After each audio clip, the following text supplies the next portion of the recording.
Dun, dun, dun, dun. God, I still love the Fallout 4 theme. Like, I love just sitting in this menu. Hello, folks.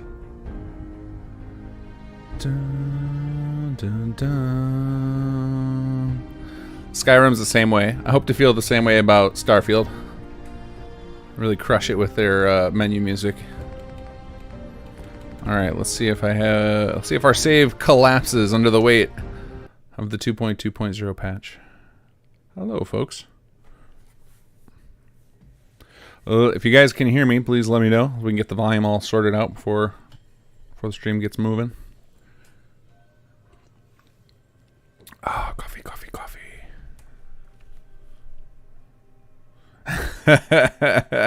Oh, I will get such a copyright strike.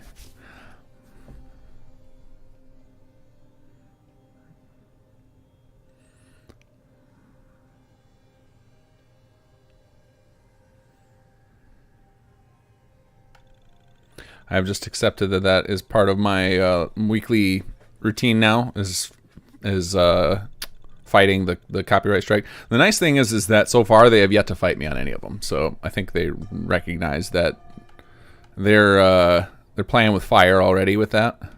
Because like I've already spoken to somebody who at Bethesda who assures me that their attorneys are aware of the situation. So I don't think that, but they haven't been able to stop it, and I don't think anybody can. I think that Bethesda, or I'm sorry, YouTube rather, has a problem on their hands that they don't really have a solution for either. Because I'm not the first person to complain about this. All right, we need to make some daylight here. This is so dark and sad here. This settlement is about to go from my best settlement as far as like it's just got everything going on to my worst because we're gonna raid this place for people hard. I gotta go pick up my recruitment clipboard though, and I'm hoping. Any new stories? Nope, sorry, Katie. Hoping that I have not only managed to protect this thing from breakage via the 2.20 update, but I'm also hoping I remembered to uninstall all of the Chapter 3 test stuff I was doing this morning. Because that would be bad if I baked Chapter 3 stuff in here. I'm really counting on this save to still be alive when Chapter 3 comes around.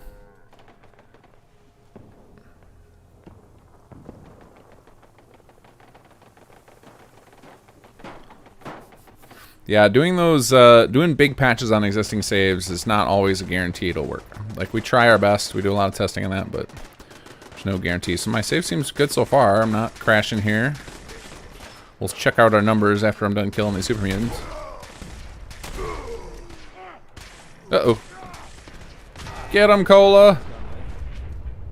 I saw Cola leaping into the fray there. Where'd you go, little pup? My back hurts, my feet hurt, everything hurts. And that's because you just got hit by a mini nuke. You okay? What do you think? Yeah, Cola's alright. Alright. Good girl. Alright. Where did all the rest of the corpses go? Did they get disintegrated in that explosion? Nice work, children of Adam. Oh, here they are. Nope, I didn't need a board. Did not need a board. Board. Wait, what was my weight? Oh, yeah, I gotta dump some junk. I guess I'll go do it in the new HQ system.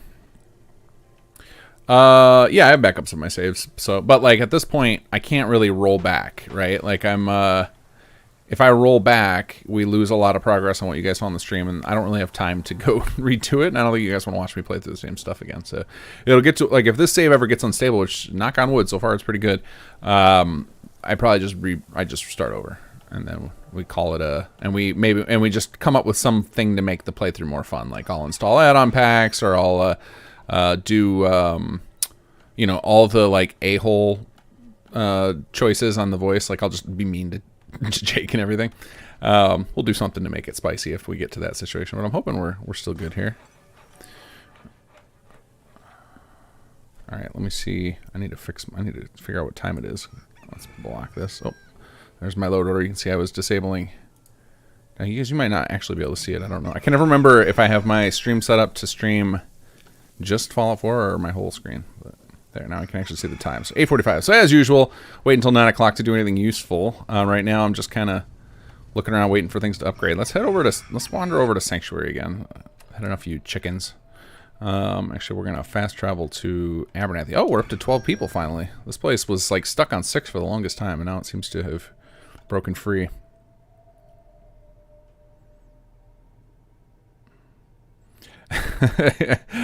Yeah, Cola going on showing off her skills so she can be let into HQ. I don't actually know. Did anybody try sending her to? Wait, what is this? Is that the Far Harbor quest that got started? I think so. Did anybody try sending Cola to HQ in this patch? Because I believe I finally fixed it, but it may be one of those things where it's only actually fixed for new saves, which would be fine. It's okay if you guys want to send her there for now. But long term, it is not meant for Cola to be your head of security. That was a bug, I didn't bother to fix up until this point because it was a fun bug. Let's see. Let's check out what are our meters looking like here. I haven't worked on this place in a while. Oh, defense is terrible. As expected. Is everybody working? Yeah, we got jobs galore. Happiness is generally good. Lots of extra beds. So really just defense is a problem. But do I have any extra? I can plop down a couple of martial plots before I leave. Well, let's see. Yeah, we'll do that. That'll make me feel like there's an opportunity for this place to fix itself. Actually, and we'll set it up to do... I want to change some options here. First, we got a nice spot right here in the middle. The security can be right in the middle of town. That's fine. It's mostly because lack of options. But we're going to sink this guy into the ground a little bit. Surface snap off. Do I want to go sideways? Kind of do. Okay, we'll try like that and see how bad it looks. Yeah, that looks okay. Well, we're definitely changing. I hate the cement platforms. Like I don't hate them completely, but I only want them like in a cement like area, not on a farm. Get out of here with that. So let's customize this. Change foundation. Yeah, we can do some dirt terraformer. Do we have a? Yeah, we'll just do straight up dirt. All right, dirt terraformer. Yes. And then give that a second. Okay, and then we're going to change the building plan. And we're going to put this on advanced defenses. We'll let them choose which one, if they want it to be CPD or the other one. Yep, I guess it's CPD. All right. So, now let's check our local settings. Make sure that we have the stat requirements off, because I do not have... I'm not going to... You guys are going to be bored to tears if you have to watch me organizing the stats. That's hard mode. That is not good for streaming. Hey, Blake. Oops. I just canceled. Ah.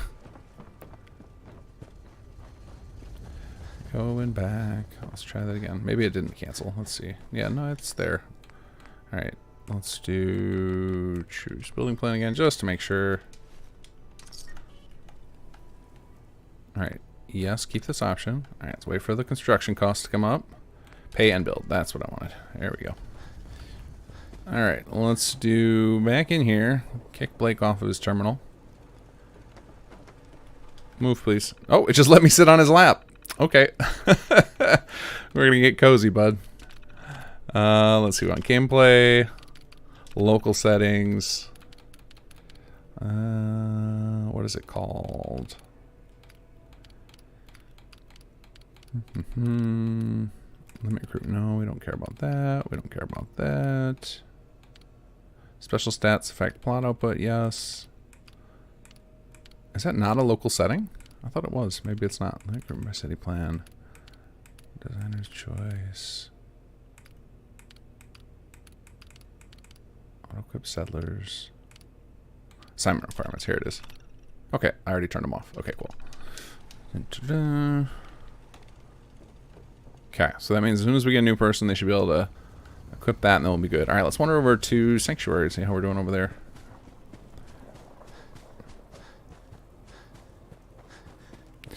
Yeah, catch up off camera with TGM. I would probably, like, if I had to restart, I would probably do some quest skipping or something. Use the quest skipping thing. I might even just do that right on stream so everybody who's been wondering about that system can see it in action. Because it's very nice for subsequent playthroughs, especially if you're experiencing bugged out load orders and you just want to be able to reboot again. That's like, I actually wish every quest mod would do that, would include that little holotape thing now. Like, for restoring a save is really awesome. It would be kind of cool if somebody made one for the base game. I know SKK kind of has that. You can like power through vanilla quests, but I think he does it by editing the quests. I don't think he has it just set up as like, here's a thing that will force complete those quests. What do we got here? Did you guys respawn? Yes, you did. You can have your dog meat. That means this thing probably respawned over here too. All the loot. All right, I hear someone fighting and I barely care. But it's more loot, so we'll chase the gunshots.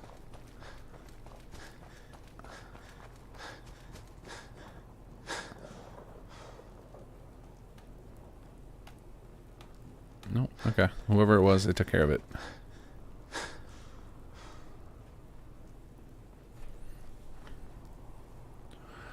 Oh yeah, diseases can be turned off locally because that's what. So for a lot of the local settings were determined by when I was rigging up the city plan code to automatically set up like the involvement system. You guys are familiar with that. When I was rigging that up, I just thought about like what would be irritating to have to deal with on a settlement that you were like, I don't want to be in charge of this, and then those got local settings. There's argument for a couple more of the settings to be switched to local, but I'm pretty happy with the set of options that are there now. All right, how are we doing on power here? Oh, we got an early bot today offering us love in our city. That's lucky. Yeah, we still got things in the red. Oh, our defense is just in the toilet. So that means something happened here. Let's see. What's your power situation? Yeah, you claim no power. All right, let's do... Because we clearly have loads of power. So we got some grid problems. Sanctuary is cursed for me. Okay, there we go. How about you? Can you reach over to here? Hey, good. There we go. I should jack up our defense some. Let's go work on this. So those of you guys just tuning in, we are just kind of, I wouldn't say killing time, but we're doing things that are not very important. Because I like to start the actual like exciting gameplay at 9 o'clock. All right, let's do this guy. No, you can't make it. You're not wired either. Nobody's wired. What is going on here? You're crapped out. You're good. What about you? No. No, no, no. Does my... Okay, great. That's got power. All right, let's do this. You know, if I just... Every time I come to Sanctuary, I fix a little portion of the grid. One day we'll get there. One day we will have functioning power in Sanctuary. It's going to happen. Okay, and then you... Things fall apart right with you. All right, let's see here. If only I could reach this. Well, we have a problem. We have a solution.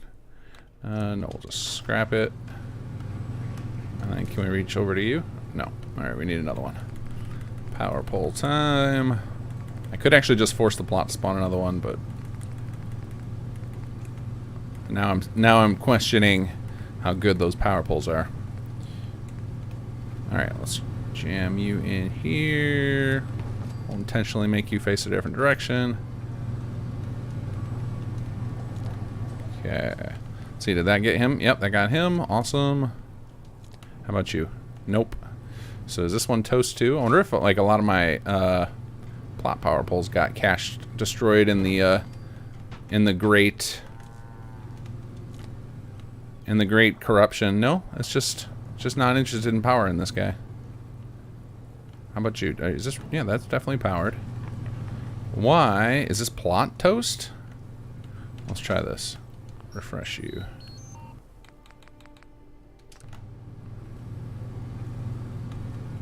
How about this guy? This guy's not even wired up right now. Oop, oop, oop. Yeah, I've tried running the power tools in here, and they do not work. They the rerun the power grid here crashes it, so I think it's just like it got corrupt when I had when I was experimenting. I used this save a lot for experimenting with the power grid tools when I was figuring them out. All right. Well, what if we bypass this little chain here? See, now you say you have no power. What is going on? Let's try this again. No, what about you two here?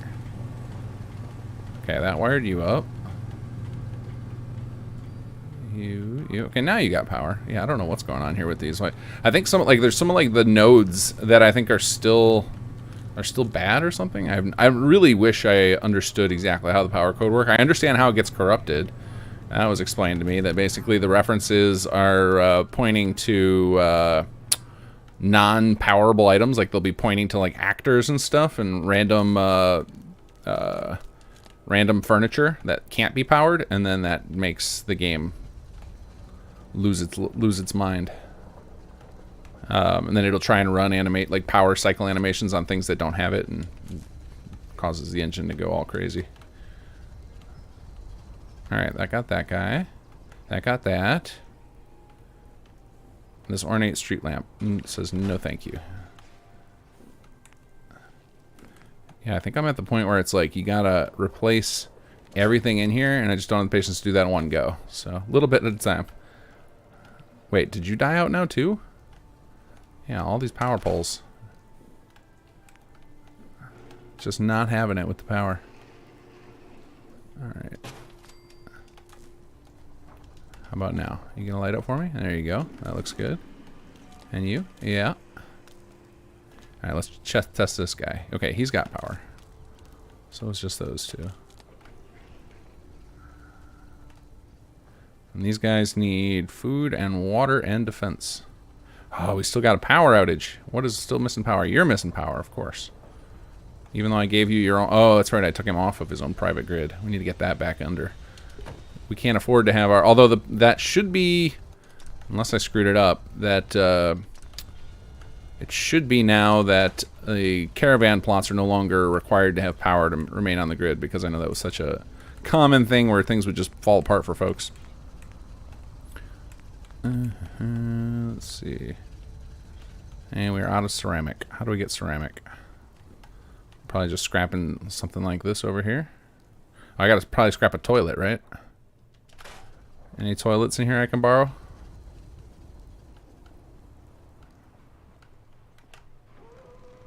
You guys got any toilets left? Only 2 ceramic. Oh, hey. Any more toilets? You guys one of those houses with 2 or 3? No? Okay, next house. Give us your toilets. Ta-da! I could have just TGM'd there, but only got 1 minute to go until we get into HQ again. Let's fix our caravan and we'll be happy. Alright, let's give you some power. Cool, cool, cool. What about you? Are you... Nope, you got power. Still have red power, though, so there's still some things that are unhappy here. Still some people who need jobs and homes and stuff, but too bad. That's going to be for another day. Welcome to the stream, guys.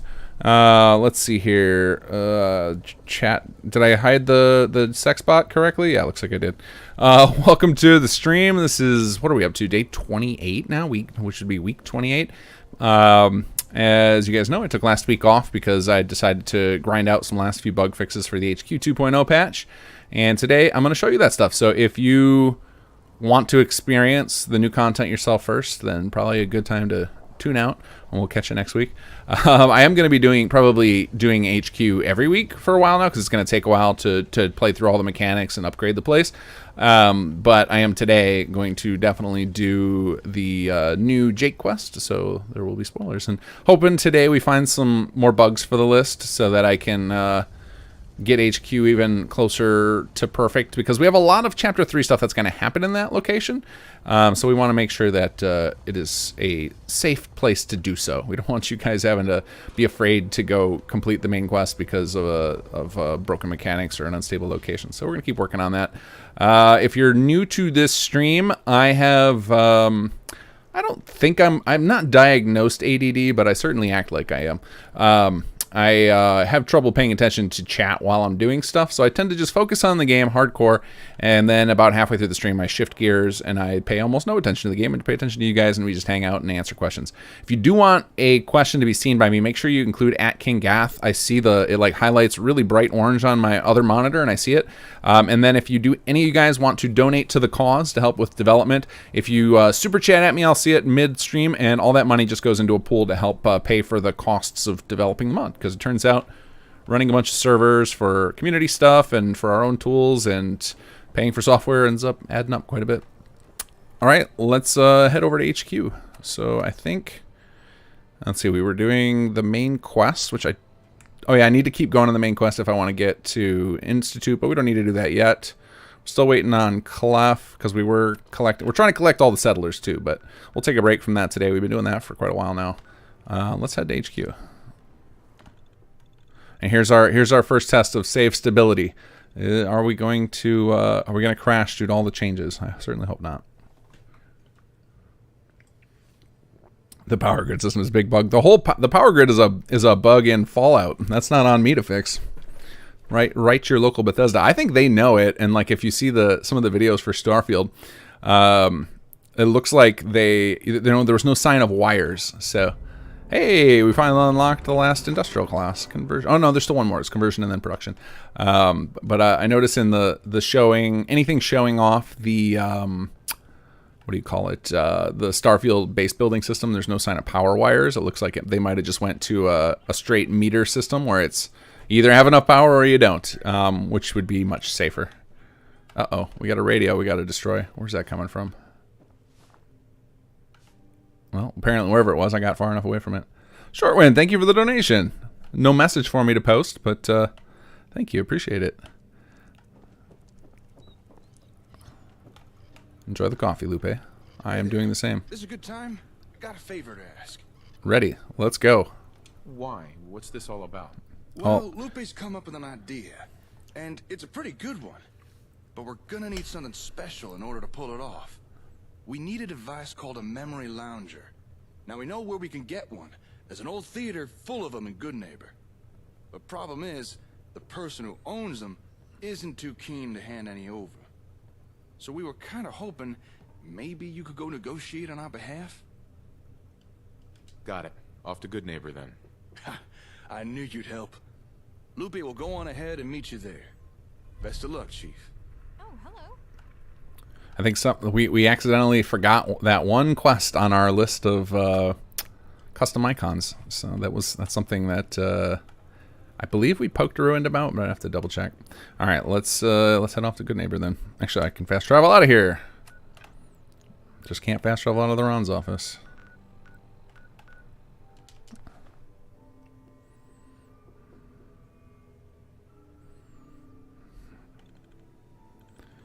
These message bots are giving me an idea for SS2 Assaultron and Sentry Bot for those that like them big.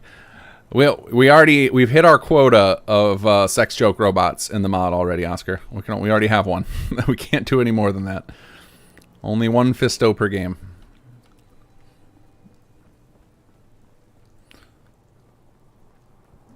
Hey, Don't much care for Goodneighbor. That place is nothing but trouble.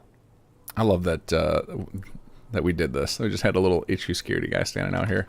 The escort for Lupe. Commitment to the idea that Lupe is not a fighter. Here we go. Do you even know what we do here? Sure I do. You sit people in one of those chairs, then selectively stimulate desired neuron clusters. That's why I'm here. I want one of those chairs. Now, I hate to turn such a clever girl away, but we aren't accepting new clients right now. I don't want to be a client, I just want a chair. You guys saying volume is low. All right, well, it's just the master I have down, so I'm just gonna have to just crank it all the way up. So it's gonna be like I've already got effects and music and everything down compared to the voice, so we'll just crank the whole game volume up. Hopefully you guys still be able to hear me. Hopefully I don't get too distracted to hear you guys, or hear to talk to you guys. I should say. I obviously can't hear you. Now, I hey. hate to turn such a clever girl away, but we aren't accepting new clients right now. Sorry, but the memory den isn't accepting any new clients I know you just said right that, lady. now. For the last time, we don't want to be clients. We want a memory lounger. We can pay. Jacob gave me money, see? Well, you seem to be a little short on cash, sweetheart. Is that a little better, guys, on the voice volume? So I'm sure you guys are gonna regret that volume increase when I start firing my weapons again. How much are you paying? Jacob gave me 8,000 caps to trade for a lounger. It's a lot of money. But apparently, not enough. Let's make a deal. Hey, I think she is willing to sell us a lounger. She's just trying to shake us down for a few more caps. But I'm no good at negotiating. Is there anything you could do? Got something to say to little old me? How about knocking some caps off the price? Persistence and money. Two things I love in a man. I think we can help you. There we go. Charisma doing She's work, trying to saving me squeeze us. two grand. Thanks for the help. I can take over from here. Come back to the HQ in a few days and I'll have something to show you. Bye for now. Okay, now we give Lupe time to figure that out. All right, now I am not going to just pass time all of it because I don't want to pass. I think it's 36 hours, and I don't like pass time more than 24 at a time. Or it gives the game scripting nightmares. So let's go play for a little bit, and then we'll pass the last 24. So actually, no, we'll do it the other way. We'll pass time. We'll pass 24, then we'll go play until the objective comes up. So pass time and 24. This I'm not too afraid of. Brotherhood of Steel. Hey, Better perfect. Stay out of Goodneighbor. Let's go talk to Cliff. Or Clef. Where's he at? Oh, he's just still wandering in the middle of nowhere. All right, Abernathy, here we come.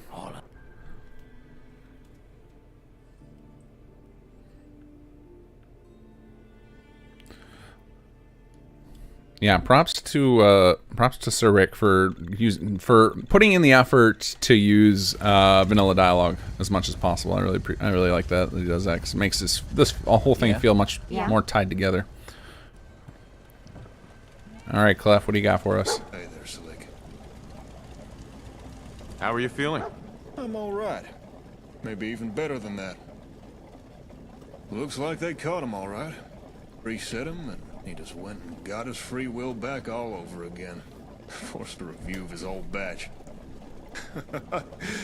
That's my papa. Courser's lost him somewhere in the ruins of D.C. Well, I might never see him again, and he wouldn't remember me if I did, but at least I know he made it out safe. And I'll always remember him. That's really all I've ever wanted to know since I joined the railroad. Now that I do, maybe it's time I settled down. Ain't caps in the world for what this is worth to me. But give me a place to go and a job to do. We'll see if I can't at least work off some of my debt. All right, I guess we'll send him to our usual spot. Or did we finally run out of space? No, it's just letting me send unlimited people anymore, it seems. Okay. Written by Kefke Ren, voiced by Paul Warren. Paul Warren's voiced a lot of characters in Fallout 4 mods. Awesome. Another character for the collection. Let's see. And actually, I think every time we fast travel, we actually are triggering more time to pass. So that also is. This is if any of you guys have ever had the thing where you try and go inspect all your settlements by fast traveling between them, and then you end up with just massive script lag. That's why. It's just when you travel, time passes, and there's a whole lot of stuff, especially in mods like some settlements, that triggers based on timers. So the more game time that passes, the more these scripts have to run. And what we try to do as much as possible, but I know there's still plenty more to do, is anytime we have those timers that are running like a daily event or every 12-hour event or whatever, is that we don't let it run again if the previous one's running. But again, trying to keep up save stability here. So let's give it a few moments here and we'll fast travel again. I'm mostly concerned because I just was bopping around between settlements, so I don't want to I don't want to test my luck. Let's give another tour through through Concord here. I love seeing the people wander around. I think either last stream or the stream before we were talking about how I gotta tone it down. It's like a little too much right now. The number of people who are just hanging around outside. Poor Jeff, he just gave up on life. I gotta get that last quest fixed. Oh, are the raiders back again? We've taken No. over the old downtown hospital. All are welcome. Oh yeah, what's going on over here? Hi there. Hey, raider. Oh, I don't want to accidentally kill the Concord settlers. That's it, huh? Oh, they've taken over Jake's store. Oof, that was messy. All right then, take some free loot. A lot of it. All right, I feel good enough about fast traveling again. Let's go to our boy, the Ron. Jason Lokrantz, thank you as always. Happy to start a new save for 2.2.0. Thanks for all the hard work. It was labor of love. I've been wanting those features in HQ since we launched. Like that was the type of stuff where, uh-oh, what's going on? Hey there, Oh, son. hey, there we go. There's our timer. Just to let you know, logistics brought back that lounger you secured for us. Me and Lupe are making some adjustments and upgrades, and then it should be ready for use. So whenever you're free, stop by and I can show you what we've come up with. Sounds good. I'll see you soon then. I look forward to it. Okay, there we go. All right, well, now that we're here, I am going to just take care of our couple of objectives in here. So I want to talk to the Ron and get another quest ready. And then I'll go turn in the Nick thing, because I think I need to get that quest moving if I want to get to the Institute at some point here. And then we'll head back to HQ.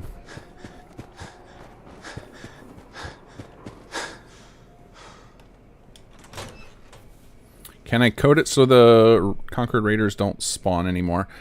So somebody asked that on the forums recently about GNN, because the gunners respawn, and my immediate gut reaction was, no, we need F4SE for that, and then I decided to take a quick peek, and there is an F4SE script I could do it with, so I could do it for PC players. For Xbox, it would require a vanilla edit. So it would be like an easy patch mod someone could make. Hey, good to see you again, cool cat. Here to buy or here to sell? Any idea where I can find someone? Looking for talent, are we? What kind of attributes you in the market for? I'm looking for someone. Let's see. I think we tapped out Strength. We may have already tapped out Perception too, but we'll try it again. Wise. Say no more. This is who you're looking for. Come back again. Okay. Oh yeah. All right. Let's see. Where is our person at? Up in Zimonia. All right. Let's go turn into Nick here. I have Karoom 29. I've already got my latency on normal, so that is the best setting that I can do. We've tried this at most streams of trying to figure out what the best thing is, and if I have it on ultra low latency, it ends up being choppier. So it seems normal is the best I can get. It probably is an issue with I need a new PC.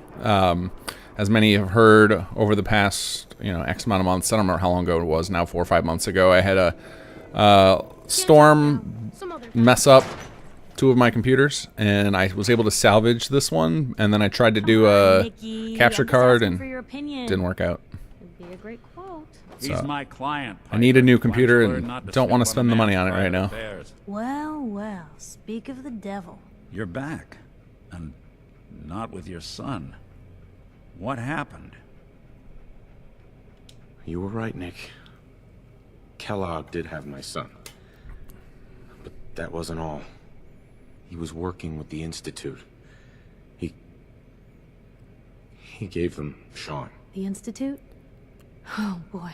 I'm sorry, friend. Now, is my stream lagging for everybody, or is it just a few people? Because if it's not everybody, then at least you'll be able to catch it in the replay, and it should be decent. And even he doesn't know how to get in. So it looks good in my preview window, but that doesn't necessarily mean anything. Memories out. Oh, it's all right, Karoom. I wish I could do more. It's something that we've already tried tackling. I need to find a way. I've been investigating these creeps for over a year now. The Commonwealth's boogeyman. Feared and hated by everyone. True enough.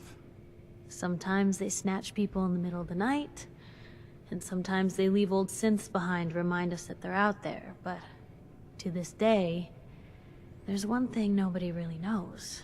Where the Institute actually is. Or how to get in. Exactly. But there's one person who has to know, right?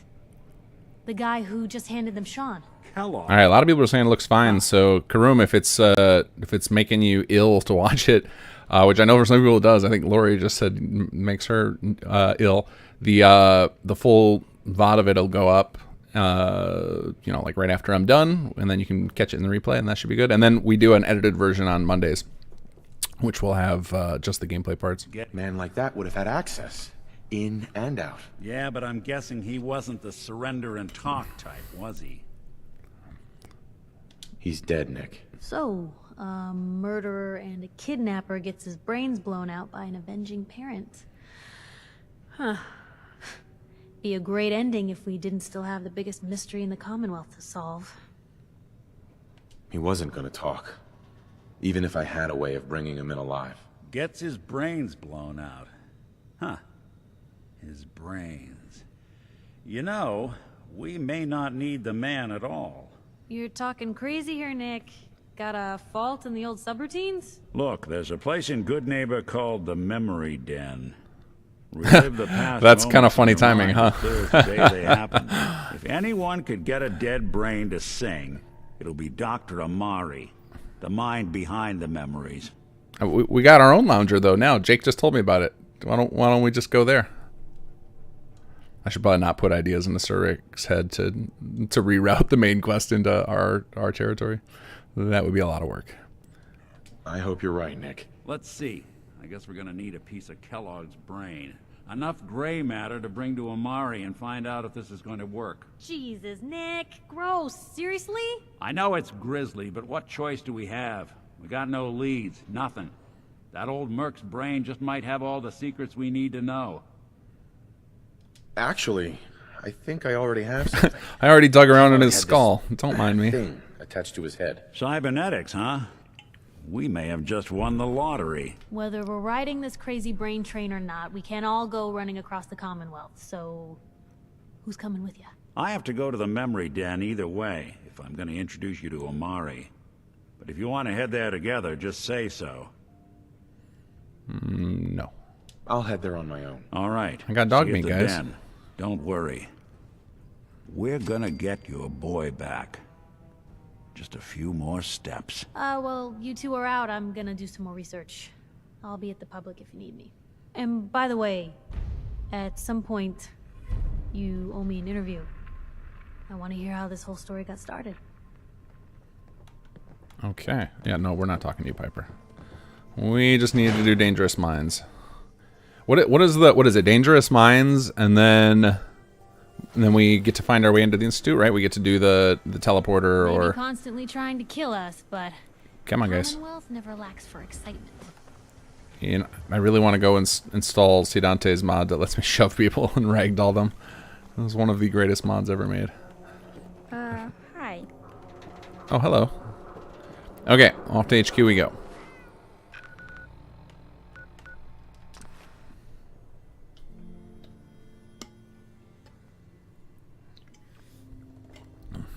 Yeah, don't mind me. I just keep pieces of people's brains in my pocket. It's fine.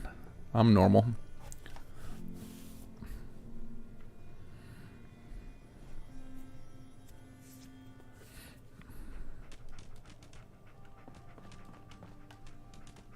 Hello, Aiden. All right, let's go check out their work in here. Where is that radio? Must be above me in somebody's office or something.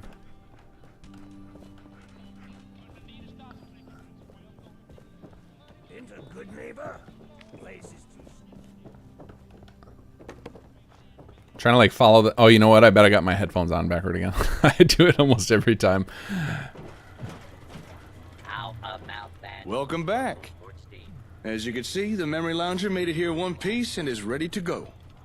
So if you just go sit yourself down, I'll show you what we've come up with. I'd be glad to. Just tell me what's going on. Oh, right. Of course, sorry. We haven't really explained much, have we? Hey, Lupe, this was your idea. Why don't you do the honors? Okay, so... have you actually used one of these things before? Nope. Nope. First time. Oh, well, you see, this machine can help someone relive a memory. To do that, it creates a direct link to the person's brain.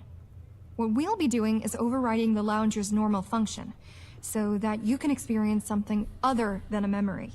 And by hooking this thing up to the comm array, what you'll experience will be... well, it's kind of hard to explain without showing you. Then let's do this. Great. Go sit in the lounger, and all will be clear. Alright, we're gonna do a little just in case save. Save LP day 28 pre-lounger. In we go. Oh, that's some good camera work there, Bethesda. That was Dogmeat's fault. Okay, just He give really us wanted to few be a part of seconds this. here. You should start feeling a little fuzzy right about now. Don't worry, that's normal. Hey, Jacob? What does this flashing red light mean?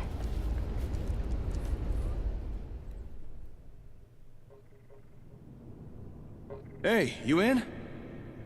I think you're in. Take a moment. Your mind just needs to adjust to the new inputs. All right. You should be able to make out something below you. I'm just gonna focus you in on that.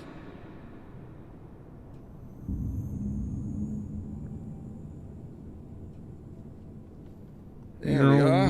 Whoa. Things should be a lot more clear now. You can see a map, right? That's the Commonwealth. Right. She's looking good. We actually have more features coming to this place. So there's one of our designers, No Fuss No Muss, set up a bunch of references to various things you've done in the game, and we're going to eventually rig them all up so that as you look around out here, you'll see like little things relevant to what you've done so far in the game. Stuff from our quests and vanilla quests, etc. I didn't have time to rig those up before the patch went live. And those markers you see? Those are your settlements. Try interacting with one of them. All right, let's do our favorite spot. Sunshine.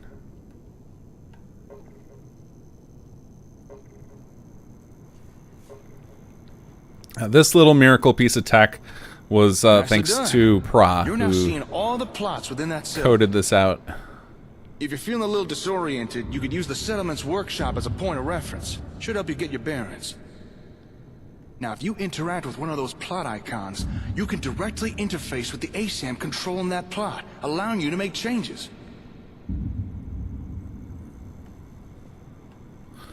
So one of the things we've been planning this thing for a long time. This was actually, if anybody who followed all the sneak peeks on Patreon, we actually showed a version of this off before Chapter 2 even came out, and it ended up having to get cut because it wasn't as pretty as I wanted it. It didn't have like this cool player home thing or all these the kind of virtual reality line thing going on. So we delayed it until then. But the general concept has been done for a while now. And one of the things we struggled with was how we're gonna make sure that you guys can figure out where this stuff is in your settlement, and that we could do it dynamically. So we had eventually just settled on having the workbench there as a reference point and making sure that everything is oriented north, which is what this is supposed to represent, so that you can kind of get your head wrapped around where you're at. We all kind of know where our plots are laid out. I think especially we tend to know where our zones are of different types, or where we put our martial plots, so then you can kind of figure it out.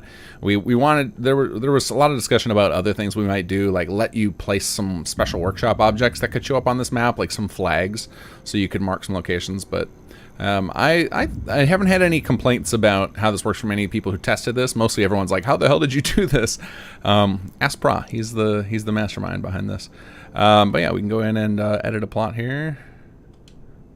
And as far as I know, all of this works. You can change all these options out, and then Pretty cool, huh? when you go back to the settlement, Now they you don't will have be to changed to travel all whatever the you way to a selected. settlement just to monitor or alter an ASAM. All right, that's everything I wanted to show you. Feel free to look around some more, play about with some of the ASAMs. Or, if you want to leave, just imagine trying to look at your Pip-Boy. I programmed that to be a mnemonic trigger to bring you out. Okay, so I see some questions about the map. Gavin, how does the map deal with plots stacked directly on top of each other? I will show you, because we have a settlement that can show that. Hangman's Alley should have a lot of vertical stacked. So what we did is we gave You can stay in there as long as you like. But just remember, if you want to leave, just think about looking at your Pip-Boy. Thank you, Jake. We gave some vertical space. You can see here, if you kind of come close to the map, you can actually climb inside of it. It's not a blocked thing, and you can see the height of them, so you can figure out which ones are vertically stacked.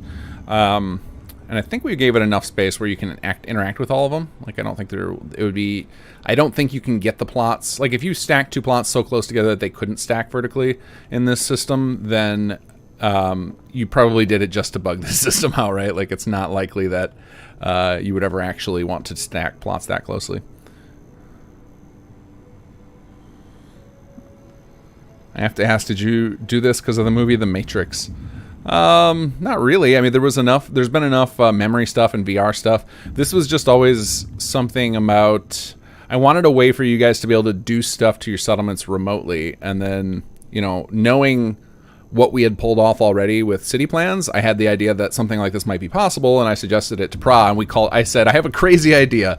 I think this will work, and I described it to him, and then he like sends me a plugin a couple weeks later called The Crazy Thing, and it had a version of this in it, like a flat version of this. It was like laying on the ground, and it worked.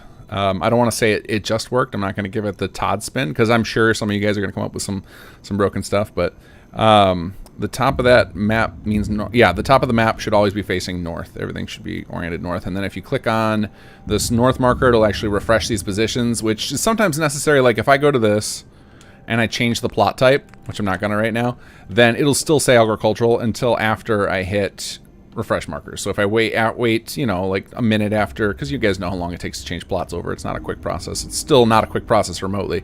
And once you're done with that, after you switch it over, you come over here and refresh markers and it'll get it up. And this down here will show you the city plan, but I think, yeah, it only shows whatever last city you had. Like this Sunshine, I don't think is using a city plan, or if I think I removed the city plan, but I can't recall. I know this thing is a little wonky with the showing the sign. It could also be my save. Let's try another one. Because I think Hangman's Alley is using one. It might be that it's broken in my save. Do you guys have this issue? Does it show the wrong settlement here? Because I know my save, I used it a lot for testing, and it could very easily end up with that in a weird position just because of the way aliases work.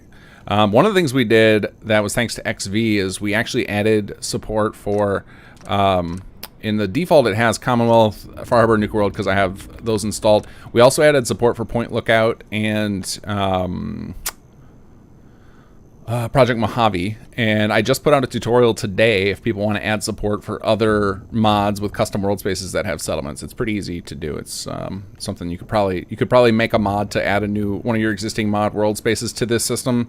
I would say somebody experienced can do it in 20 minutes. If you're not experienced, under an hour. You could get that mod in.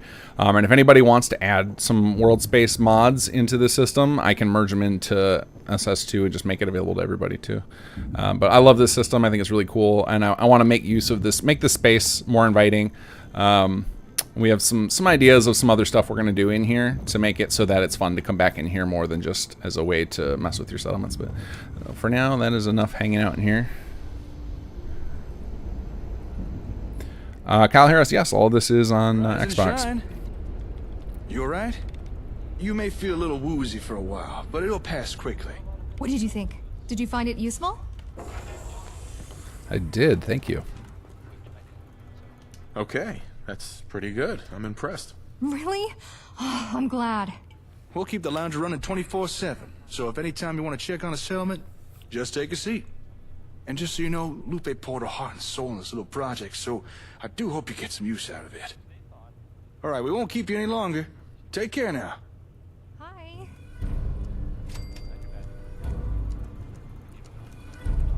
All right. Things are tough now, but they'll get better.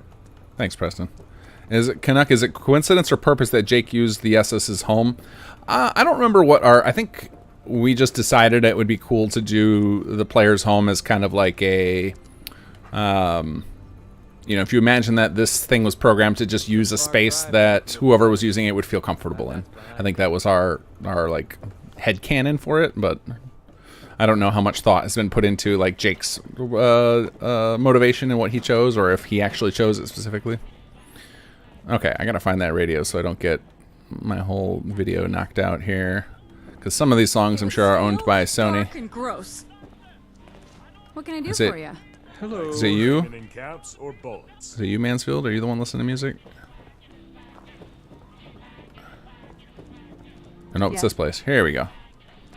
There we go. All right, and now we can fix this bug here. At least we should be able to. I think we got to refresh this room and one near it, because we had mixed up this room and this room, I think. That was a mistake that we fixed in HQ 2.0, so we're going to refresh both of those. Hey, there we go. We got proper furniture. How about this one? And we need to repair this door, because that's gross. Okay, off. Sorry, guys. I love listening to music. In fact, one of my favorite features that we added in here is having music pipe through the PA, and I can't do it on stream. Such a bummer. Okay, so let's start doing some stuff here, because we got a lot of people to work and they have nothing to do. So let's hop into our mode here, and let's see. Okay, so we have a food problem, so let's fix that. We're gonna go and clean up ourselves a cafeteria. So let's go clean up. And I happen to know where all these are. I have put out some, like the toolkits for add-on authors to start injecting stuff have been available for people who have already released stuff. So those folks already are working on. I know some folks are already working on some stuff, but eventually you'll get it to a point where there'll be a lot more options per room, so you guys won't have to try and remember what is what. You'll be able to just kind of start grabbing random rooms, and there'll be some of the purposes you need. All right, I'm looking for this one. Clean lower southwest office's first floor. That should be the one I'm after. Looking for a cafeteria here. Yeah, there we go. Cafeteria. All right, what else? We're going to need a power room for the quest. So that's going to be... I might have already built that one, to be honest. Let's see. Northwest corner. Did I already build that one? Not northwest stairwell. Not northwest corner. Maybe I already built it. Northeast room's north. No, that's a lab. I must have. Maybe I already did it. All right, let's go to construction. Let's go to. There it is, power distribution room. Okay, let's get that going. Okay, what else do we need here? So let's see what our facilities energy goes up to. Let's exit out. Actually, oh, I'm on. I forgot I'm using the cheat timers. So I'm like over here trying to calculate my energy. Doesn't really matter. Okay, let's just build here. So I am playing with this option on. I'll show you guys. This is an option that I kind of consider like streamer mode, but it's also for those of you guys who are just used to the plots building real fast. I thought it would be you'd appreciate it anyway. But if you go under HQ here, you see there's this override timers, and that makes it so all the construction and cleaning and a couple other things just happen super fast. What are you doing, Teresa? Okay, let's go grab. We're gonna grab our recruitment clipboard. Boom, boom, boom, boom, so that we can actually recruit again. If you guys are ever wondering why your HQ dialogue quit working, it is because I always found that HQ dialogue super irritating. It was kind of a, I was trying to do something a little different with the way it worked, and I like that it works with dialogue, but I don't like that it had to hijack dialogue without an easy way to get back to the other dialogue tree. And the recruitment clipboard solves that. You basically just equip it as a weapon, and then it changes the dialogue option for anybody who's eligible. So that is why you couldn't access HQ dialogue. All right, let's see here. What else are we going to clean up? We're going to need some more living quarters, which did we? No, we haven't unlocked the office level yet. Okay, there's our power engineering. Let's see, what do we got? Okay, we need a lot more engineers because we've just got one guy right now. Let's see. Well, we'll just start cleaning stuff. I don't need anything in particular. So let me check my... Yeah, I'm at max living space. So I really need living space, which is what I want to do the office level for, but that becomes a thing after you get to 21 people. So we'll go ahead and get that to trigger. Let's see, where else can we house somebody? Did we build Jake and Lupe their places yet? I don't think I did. Let's go. Construction, living quarters. Actually, we won't give Jake and Lupe there. We'll just build out one of these. They can get there. So one of the things we did, and I think it was less apparent in prior to 2.20 because there were a lot of bugs with those room control devices, but the design of it was that you do the tutorial quest and you're really hurting for space. Like, you're just struggling to get enough living space. So then when you get access to the office level, it becomes a big reward. One of the things that comes of that is that we actually have, oh, I hear another radio that needs to be turned off. We actually have versions of a lot of these rooms specifically designed for our 6 department heads. Where they're actually like custom to that character, and they even have upgrades to show you more of their personality in them, and that you would be struggling to have enough space to put those in because they only add 1 living space, whereas in the early game you need like 4 or more per room to really make it work. And then the idea is after you get the office level set up, that you'd be able to start setting up living quarters down there, and then you'd be able to change the building plan. So like once we have the office floor unlocked, I can do stuff like come over here and change the purpose of this and give it to Jake's personal quarters. Now, one of the problems with that logic, it's out again. Are there multiple here? Oh, I bet there's multiple. Let me refresh it. So one of the problems with that logic is, originally it was that the room control was just not working. So that is fixed in 2.20. The next problem, I'm waiting for that radio to turn off. Come on. All right, let's see. Okay, there we go. The next problem is it's hard to figure out which configs are available where, and that is a problem that I still need to solve, but I do have an idea on paper of how I can solve that. Ultimately, I would love it if you guys could like pick something. You're like, I want to do X, and then be able to search for that. Okay, I think I know what the problem is. I think we actually have a bug right here. So I think what's going on here is I think the this room that I built, this design, I think it has its decoration layer always being placed in this exact position. So we can test that by doing mod POS Z100. Let's see if there's another radio right under there at. Yep. So I think what I need to do is we got to re-export. Oh no, if you happen to be watching, here's a nice bug for us. So we've got lower barracks. Because it looks like the furniture was in the correct space in that other room. Lower barracks, decorations, and light need to be re-exported. But anyway, I do have plans for another update when I figure out the tech behind it of allowing you to search for a particular thing of like, I just want a room that does this. I don't care where it is, but just like get me one of those, and then that will be available to you guys. But in the meantime, it's just a matter of, you know, when you're feeling like experimenting, come up to a room and do something like come up to here, hit change room purpose, and see what kind of other options are available to it when you have too much of a certain thing. So you can see there's logistics and engineering head private quarters are 2 of the other types that are available for these shape of rooms.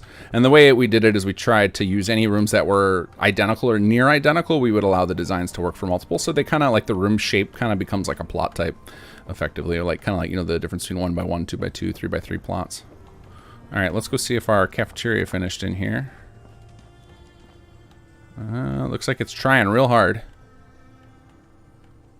Actually, this doesn't look right at all. This looks like it's missing. We might have another construction error. I've seen this be done for people. I wonder if this is one where it's, I don't know, it's not built. Did I just clean it and I didn't build it yet? Yep, that was it. All right, let's let that go. Here comes our staff coming to construct it. There we go. So that's another option you have now. You don't actually have to go into... She just goes and sits down on the stool. You can actually go into the room control option and start construction. You don't have to necessarily do it from command mode. And I think I believe, let me check my options. I believe I have it set up to do free building from room control. It's another option you guys have if you're not interested in dinking around with the resources. Let's see here, HQ, room construction costs. Yeah, I have them turned off on this playthrough because I was testing it off camera to see if that would all work. All right, we're gonna do some repairs now. Let's not have holes in all of our walls. Let's see here.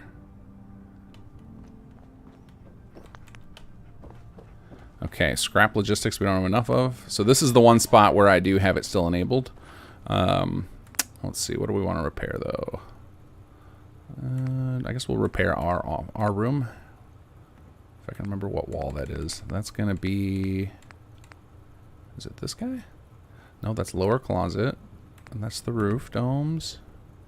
This would be Mansfield's office. This is mine right here. Yep, second floor wall.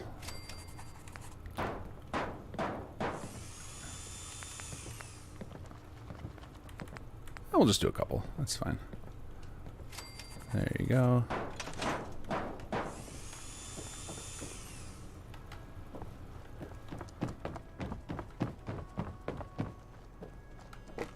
What do we got in here? I don't remember what I built in here.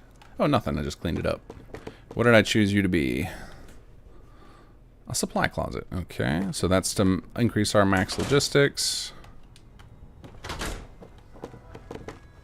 All right, we definitely need... Well, we need more staff just across the board here. Let me see what we got for... Let's start assigning some more people to some of these other departments. Let's go... Because we're... Let's see, I need to get up... I do need to get up to 60 energy, which I should have right now with 15 people. That's ridiculous. Let's see, why are you guys... Maybe you guys have just terrible strength. So we're going to go ahead and look at our assignment menus here.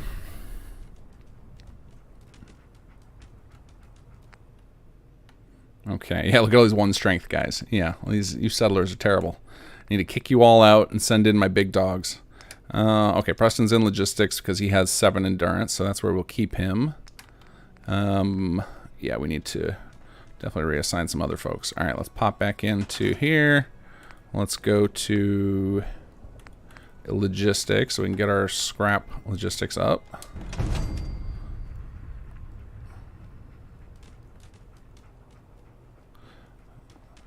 I also have another feature on my to-do list of I've dreamt up a way to speed up this menu. Now, the only reason I haven't done it yet is because we have on paper plans for a system to allow training stats here, and if that happens, then my plan for the system to cache it would be broken. So I've been like torn on whether to pursue it or not. All right, so we have.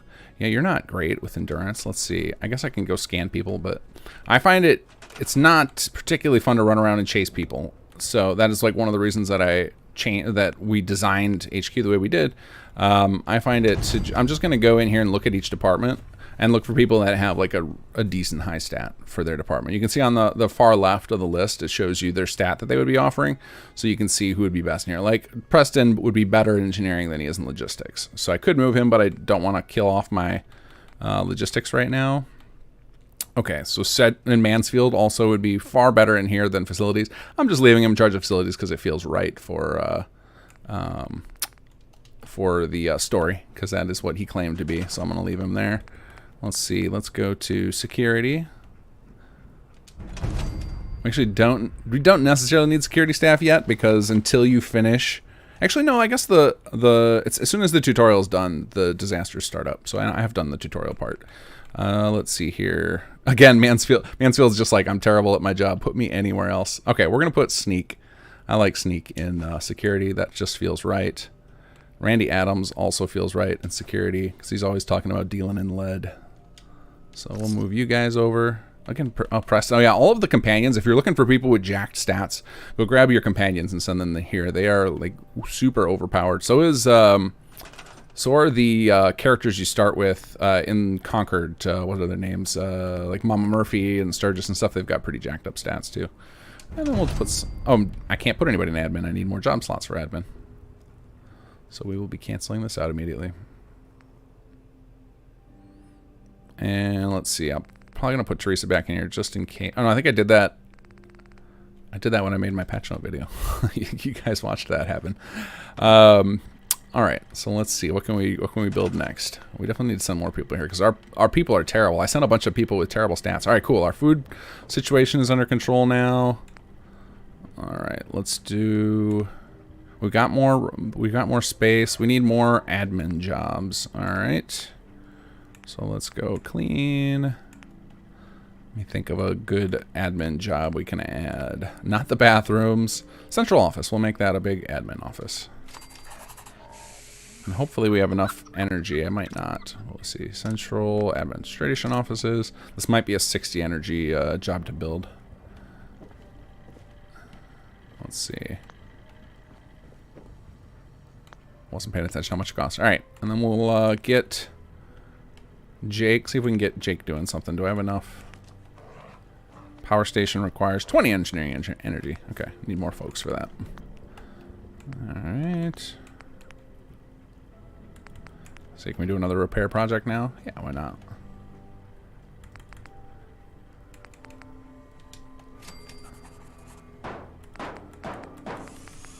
Oh, I think that's the end of our, yep, facilities energy. Oh, and then we immediately got some back. The override timers thing is kind of funny.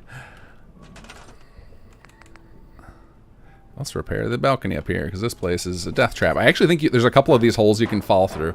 These are actually the, we left all the holes that were in the base game part, because then it felt, to me that felt like it would feel more meaningful to repair them. It's like knowing like, oh yeah, I played through that and I've fallen in that hole.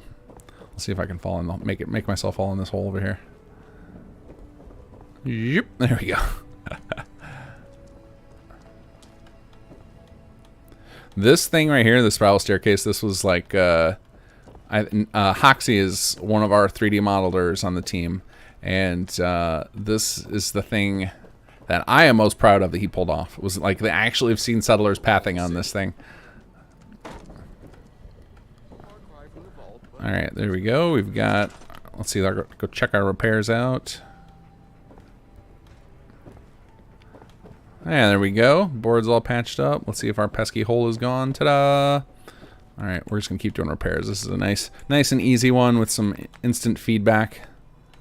Repair upper entryway wall. I think that's the hole into the bathroom. Reasonable to fix that. Yeah. Oh, I also think I want to clean this room just because I love that the boards come down in the windows and you can actually see outside.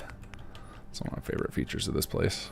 It was one of those things where, like, when we figured out that this could be done, that you could have like the rest of the world revealed through it, it was like, why doesn't Bethesda do this everywhere? It's so freaking cool to see. Oh, we just don't have enough energy at all. We gave them too many tasks.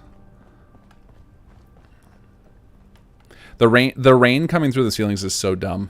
I don't understand why this happens. I have it set up so, like, up in the sky up there, there's this big thing you can't obviously see it because the skybox hides it, but we have this big structure that's designed just to block the rain. And just like how in the base game your beds don't get detected all the time as being sheltered, there are just parts of the game world that don't detect as having a roof, and so the rain just comes through. To me, worth it. It's like, oh, it's a leaky old building, that's fine. I just love having being able to see out there, and that part of the payoff of that, of being able to see outside, was that we had to have the weather inside, which actually I think is cool when you're hanging out in here and you hear the storm outside and you walk out on the balcony and then it's still going on. All right, let's do clean upper entryway. There we go.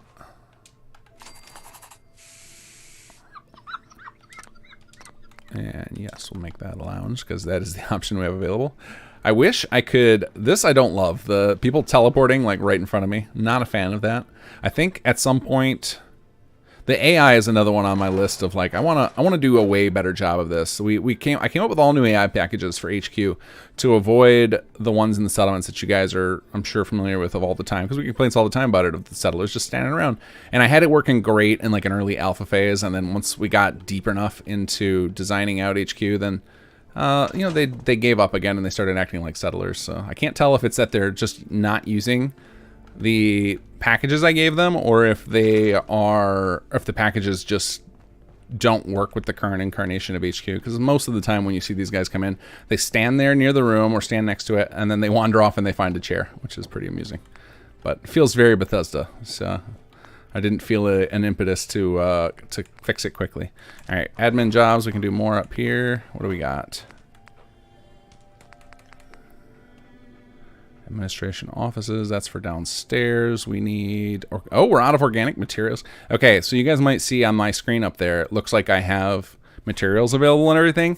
So I found out that at some point in my save, my materials got all bugged out. This is a on our list of things to try and tackle for next patch. I'm sure it's not me. I'm not the one that's happened to, but like if I do a log dump of my resources, they do not match up under the hood to what's on my HUD. Like those HUD numbers will show up in the log file, but the numbers underneath of them. So if you guys want, for how the technical stuff of our resource system works, is it's actually stored all at the component level. So it's actually stored as like steel, wood, cork, etc.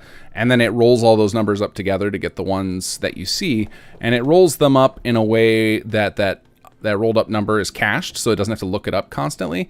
And what I found is, at least in my save, and I'm betting some of yours, is that the cache got desynced, so it's not actually, so even though it has that number like 7243 recorded, or for my organic 4395, when it tries to get the resources from the individual components underneath, they're not actually there. So that's like it's a bug for the list, but for now we'll solve it by just mass building and whatnot, or I might just TGM here, because I'm really more interested in showing you guys, you know, what HQ looks like than I am in showing you bugs in my save. So I think that's what we'll do for now. TGM. And those of you guys who on Xbox who want to do this too, or just want to God mode to see it, you can use Workshop Plus's free build mode, and that will approximate the same thing and let you just kind of build whatever you want. All right, let's do admin jobs, and we will build a admin offices. I want to build the bar, but that didn't show up as an option. Let's check the thing here. From construction. Maybe I put it under a different department.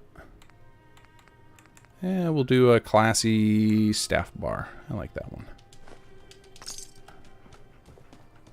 I don't remember what department that's supposed to be listed under. Let's see if I can find it, because now I'm just curious. I thought it was under admin for the bars. Oh yeah, there they are. They were just a little slow to load up. Being impatient. Oh, there we go. We jacked up everything into the red by going over. So that was one of those things where I remember before the HQ 2.0 patch, before we had disasters, the meters going to the red didn't mean anything, right? It just looked like something was wrong.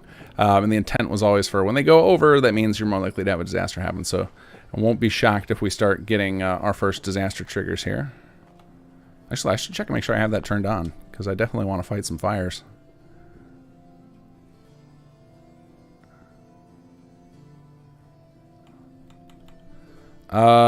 Yeah, Charles Holder, that's definitely possible that all my TGMing has been breaking stuff. There's a theory we have going that some of the issue is the way the HQ spends resources in general, is that it might be causing the desync, because some folks who are playing the mod and paying close attention to the resource numbers have said that when they don't, until they get to HQ, their numbers are all fine.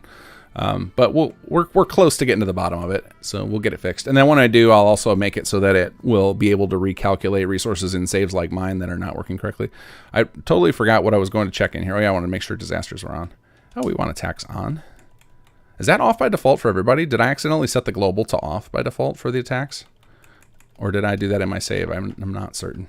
If any of you guys has a save that you haven't messed with the disaster options, let me know if the attacks on HQ is on or not. I would be such a bummer if I turned that off by default. There we go. Got our nice staff bar. And as soon as it finishes like placing all the lighting and stuff, it should make those boards disappear. Here comes the lights. Way to work hard, guys. I like your magical powers to summon items from the ether. Attacks are off by default. Well then, that's such a bummer. Well, I can fix that with a patch, so let me put that on my list. So HQ attacks off by default. Yeah, we'll definitely turn that on. I wanna get in some fights. All right, there we go. Now we've got our access to our little windows out here. I have it rigged up for something, but because the AI is what it is in this game, you'll probably never witness it, but I have it rigged up with like a nav mesh out here. So the idea is that if you have people assigned to security and they're working the exterior when you start building it, that you could peer out this window and actually see them working. That's the dream. So, but I'll definitely have to do some AI reprogramming to get that working. All right, let's get this place cleaned up. It's looking gross. All right, what else do we need? We should probably build some bathrooms. So let's see, we got 6 engineer, 4. We got room for more folks in all the departments now, which is good. So I'm gonna hold off on choosing what we build right now, but I do want to get, let's get some stuff cleaned up. Let's do some of the common areas. Let's do lower hallway. So we don't have to look at this mess anymore. Let's see, let's do upper balcony, which is what we're standing in. And we'll do this. I don't, the studio I think is one of those ones where it was supposed to get, I don't think it's actually necessary. I don't think it actually does anything other than exposes the room control to that. I don't think this was meant to make it into release. It was just like we'd set all of them up for testing. So that one might get removed because I don't think there's any dirt left in the studio by the time that the common area gets built. But we'll just run it anyway. Just get it out of the way. Let's see here. Upper hallways.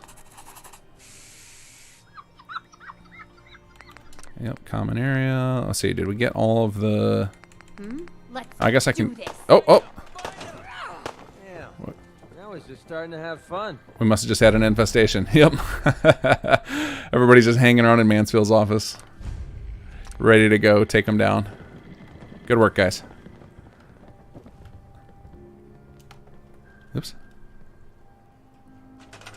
Alright, let's see here. We want to build, yeah, we'll clean the foyer. There's nothing, the foyer, if any of you guys have been wondering if you can build anything, that was, we have plans for something there. Our long-term, we wanted to make that like a trophy room to show off some stuff that the player did, kind of like we'd have like a micro museum. And we just haven't had the time to come up with the exhibits and rig that up. And so for now, it's just a common area and there's nothing to build there. But I'm sure an add-on pack author will solve that. We can give you something to build there very, very soon, since that's the one room in the whole facility that you can't currently build anything in. Okay, that took care of the cleaning up the general areas. So now we're starting to get this place look.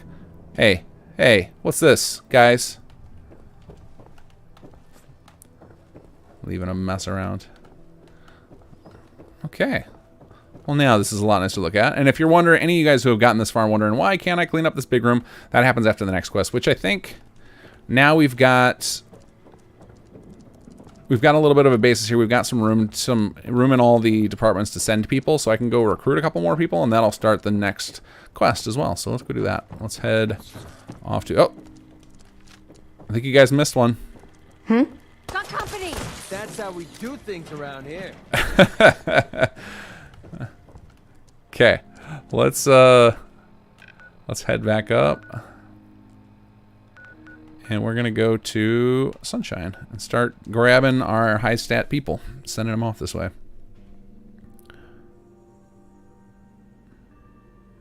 Kyle Harris, I don't know if it's fixed yet or not, but when I fixed the window in the lobby of HQ, rain still went through the window. I attempted to fix it for 2.0, but sometimes the rain does what it wants in the game. The game will just refuse to detect geometry, and it will just rain. Can you build bots? Yeah, there's a robot lab you can craft after you finish. Is there a doctor in the house? And that will let you build bots. I'm not going to do that, but it is an option. It's kind of janky right now. I know the robot lab is on our list of things to try and make better. Because right now it like spawns the robot inside of the player while they're working on it. It looks really silly. And then I think there's some room upgrades in the robot lab that are overlapping, but it functions. It does what it's supposed to. Okay, let's get out the Vitamatic and see who we're sending first. What do you think, bud? Did I get you? There we go. What do we got? We have got a nice admin worker. Let's trade some things. Oops. And now I gotta... Okay, we need to hotkey our what do you call it? The recruitment clipboard. All right, let's favorite that so we can quickly switch back and forth. Hey, bud. Hi there. You interested in coming to work for me? I love the standing there with the clipboard. This is my favorite place in the Commonwealth. Okay, let's switch over to this. Deny the heretic, the deceiver, the defiler. You guys are not welcome. Only in Adam can you be saved. Huh? Where are you, Rob? He just said that while sleeping. That's interesting. Interesting choice.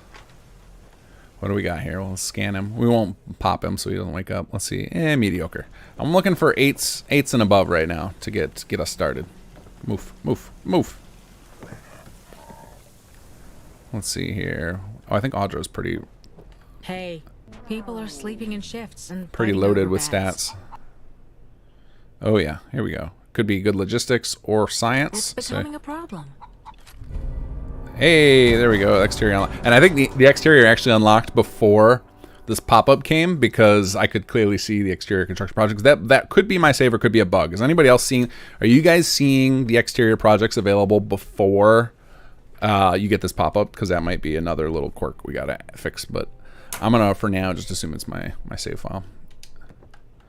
All right, let's. Can I ask you something? Let's send you. Oh. Hello.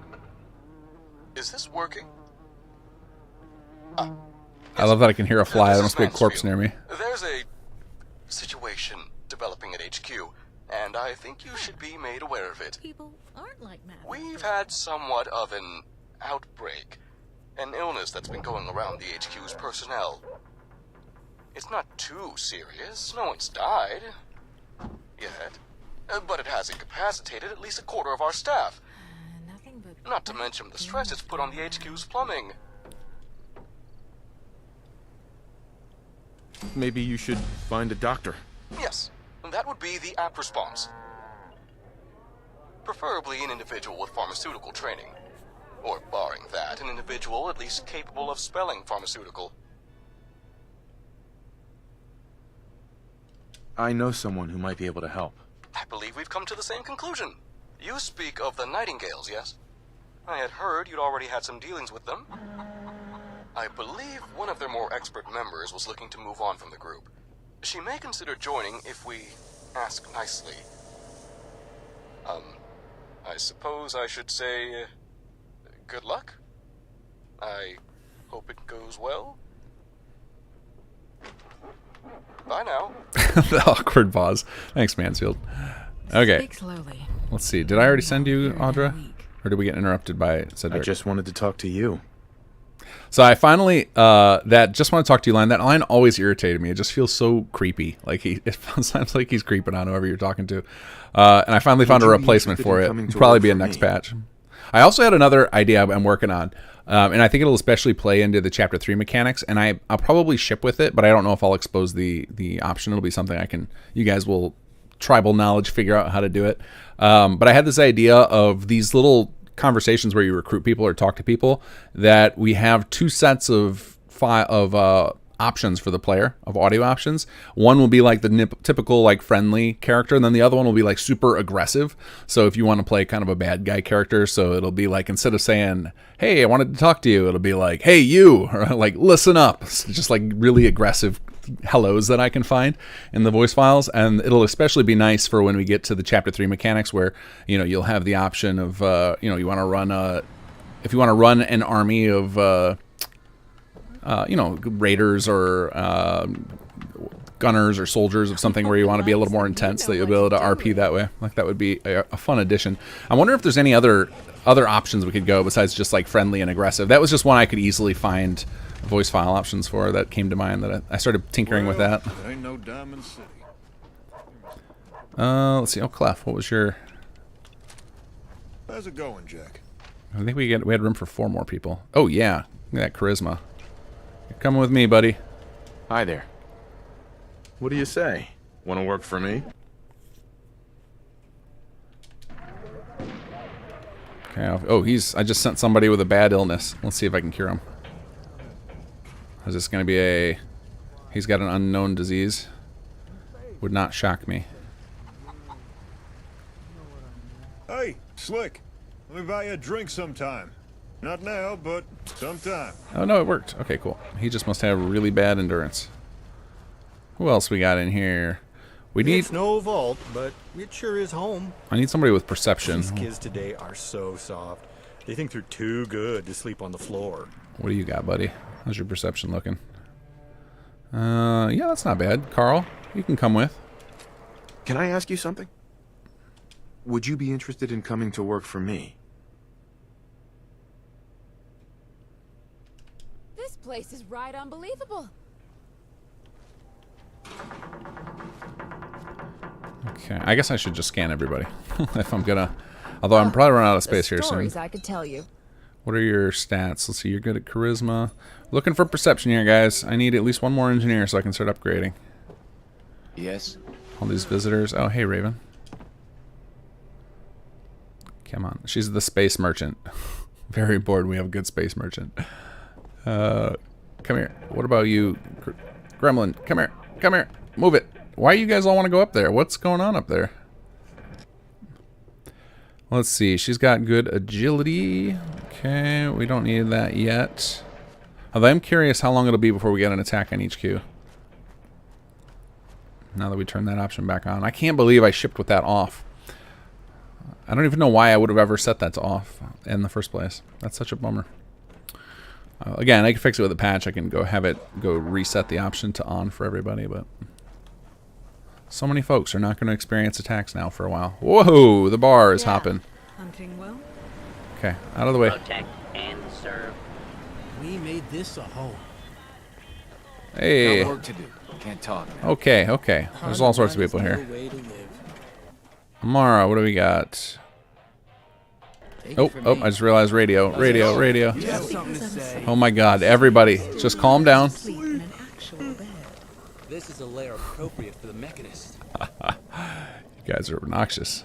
Endurance. I actually want to take you, Alex, for Katie? I just wanted to talk to you. Would you be interested in coming to work for me? Have some good endurance. We'll make a nice logistics employee. Let's see, am I going to get the HQ full yet? I feel like we're at capacity now. Huh? Let's see, what do you got, Isaiah? Nobody asked about Decent agility. Never mind. No, no one asked you about voice. Right, you're good. Let's see, scan. Oh yeah, luck. That makes sense. Yeah? Got a beer on you? What? Holy cow. What? That's either broken or he just got the best training plots. What is happening here? I'm gonna put that on my list. Crow Corvus stats. What? I mean, we'll take advantage of them for now, but that is clearly broken. Well, Crow, congratulations. You're hired. Because one of us screwed up. Hi there.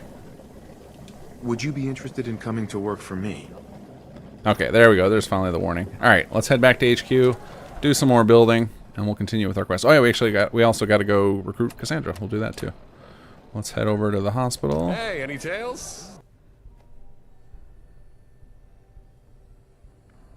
Oh yeah, you're right, Quester. I can talk to the guy up at Outpost Sonia who should have some decent perception.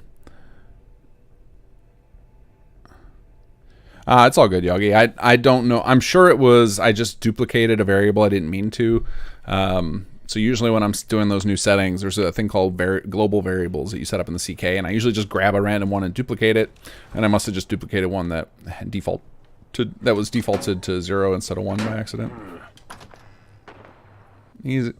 Easy enough to fix.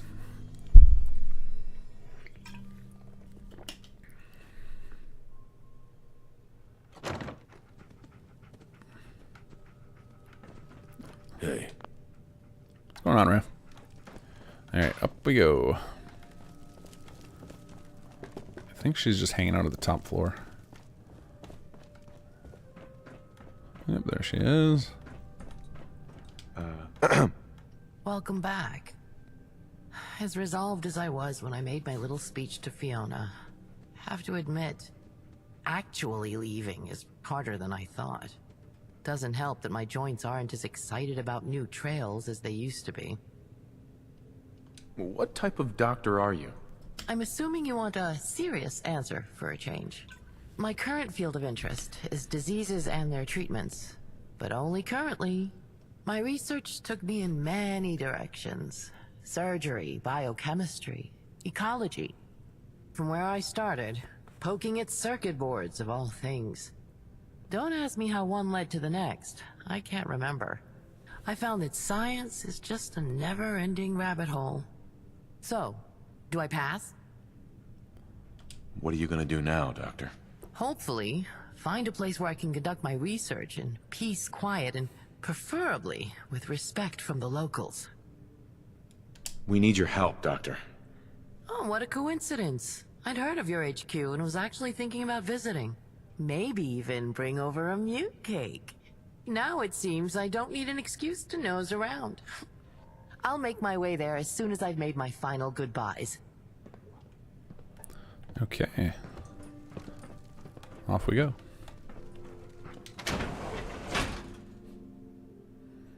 Yeah, Liquid, the bar is packed in order, the diseases spread so easily. Not a lot of social distancing happening in Sunshine.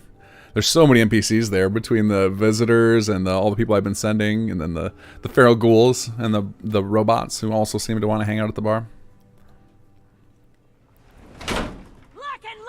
Oh, oh.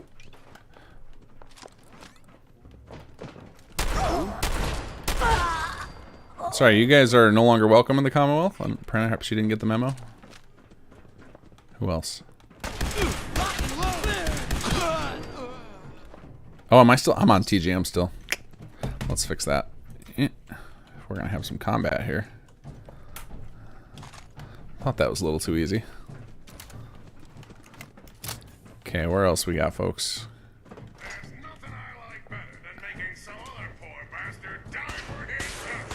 Oh, there we go.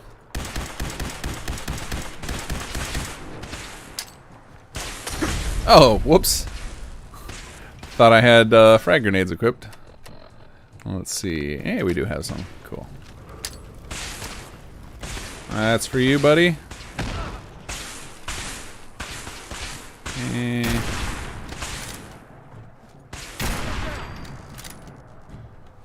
You are really pissing me off. I wish I could do like a jump bats. Oops, missed. Alright, going for headshots. Just gonna take what we can get up here. Oh, there's more of you.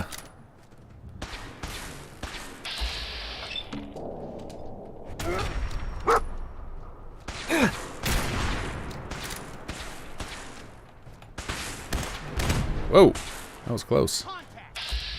Nope, nope, we want to use this. I think we got a crit, right? Yes. Ta-da! Still somebody left. Peekaboo! Good growling, dog mate. You showed those guys. I should be able to fast travel now, right?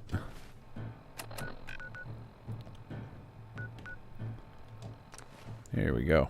Oh, I should have saved right there. Oh, I probably have an autosave. I get a frequent reports that when people come back here, Cassandra's not waiting for them at HQ like she's supposed to be, which would be nice to have a save I can test that with.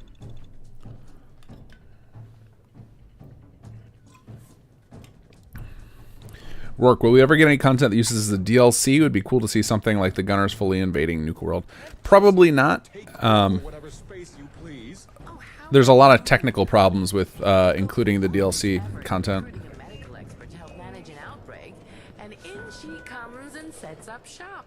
How terrible! Well, yes, that's exactly it. We may need your expertise with this outbreak, but that doesn't mean you're hired yet.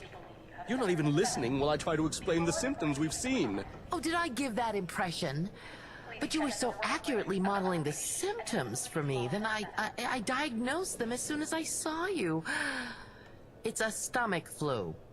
That's your idea of a diagnosis? And I wasn't modeling anything. I'm not even sick. Why don't you sit down for a second? I'm sure you've been on your feet all day. Well, yes, I do feel a bit tired. There's just so much work to do, what with half our personnel being sick. Look, excuse me. There maybe you are. You should just There's start by something we treating need our to staff. discuss. If you're successful, then perhaps we can offer you a permanent position here.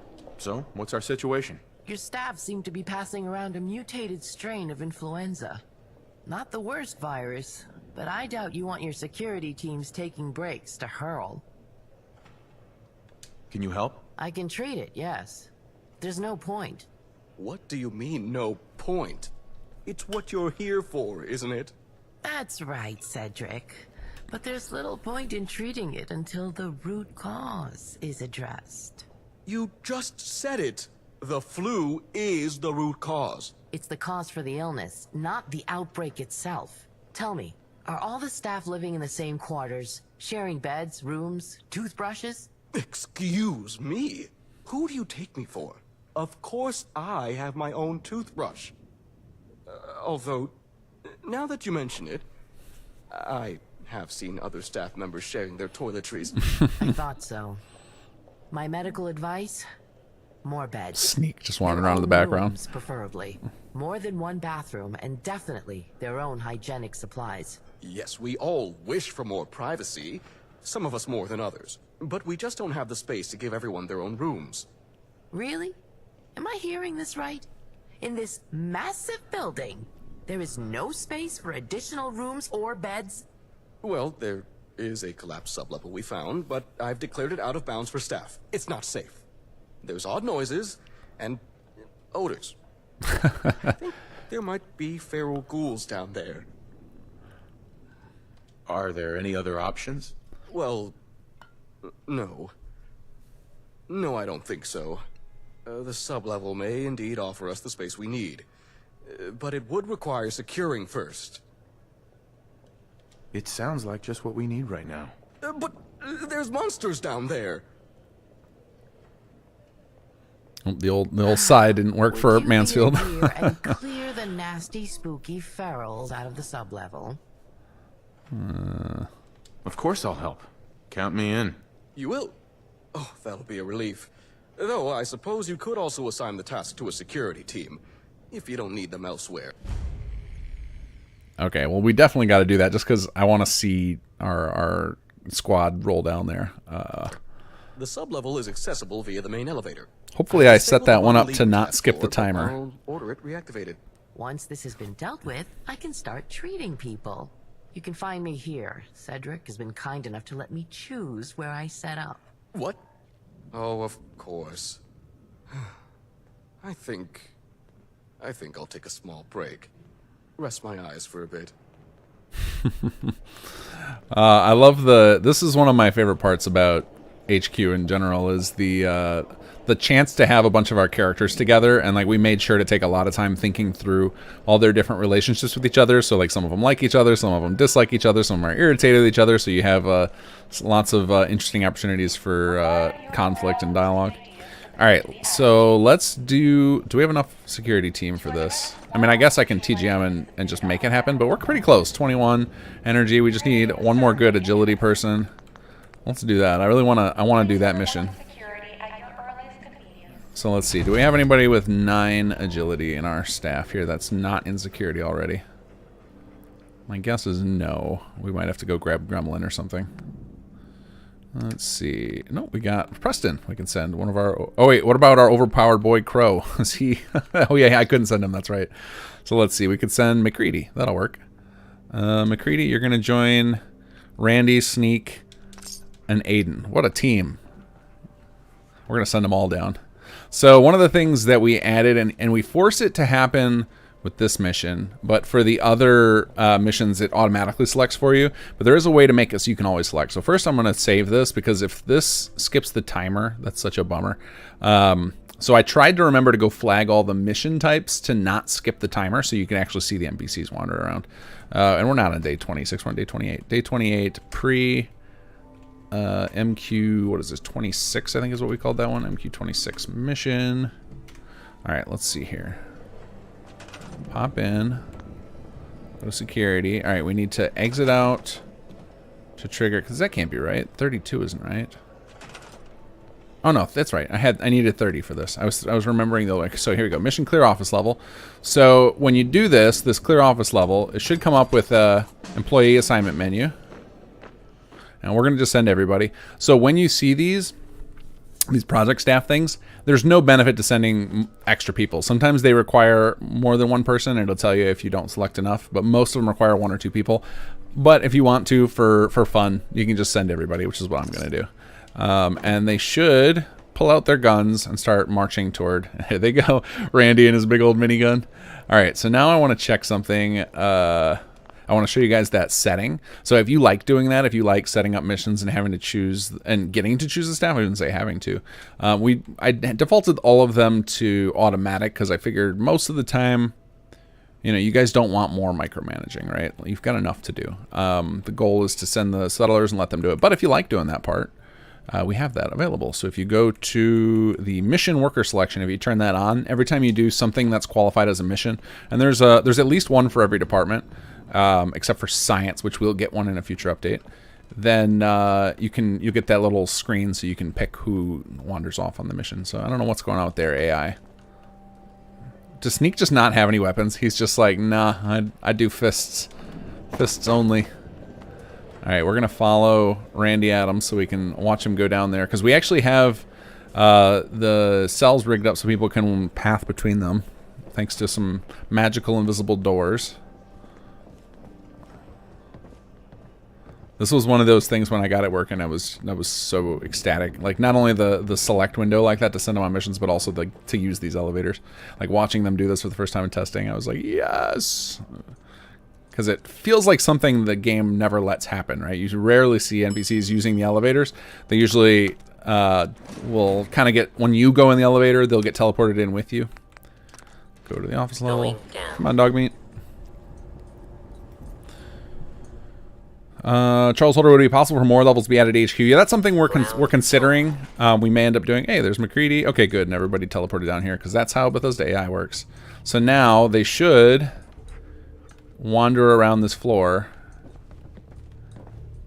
Trash him. and kill ferals. Sneak just going in there with fists. Uh-oh.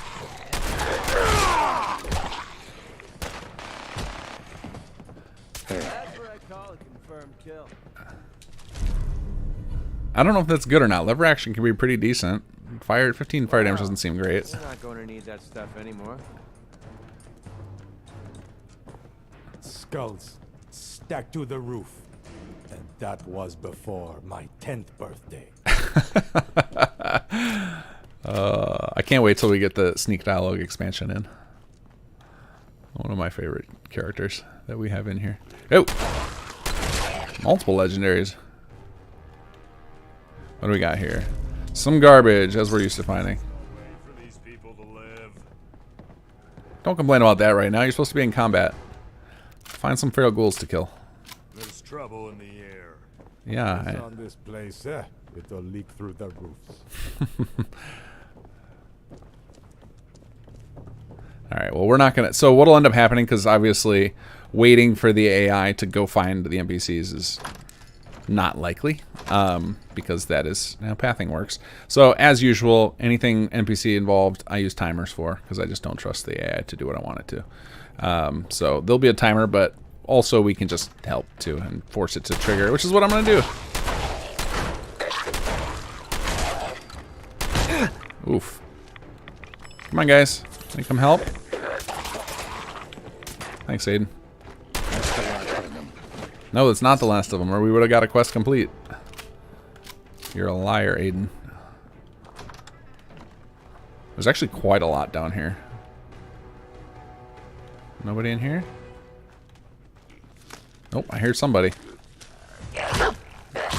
Where the heck did you come from? I was hiding in that box, apparently. He's in with the files. Oh, oh. Where is it? What's going on? I'm missing out on some action. Hey, there we go. It's so satisfying seeing these guys fight.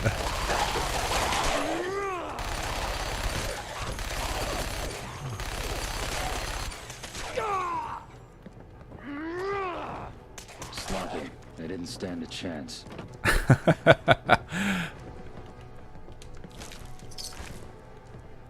Relentless missile launcher. That's not very good. And I don't even want to carry it. Oh, my weight's bad because of Fat Man. That's right. Alright, well, what's worth more money? The Fat Man is worth 512. What is a relentless missile launcher? 1500. Okay, we got a... Sorry, Fat Man.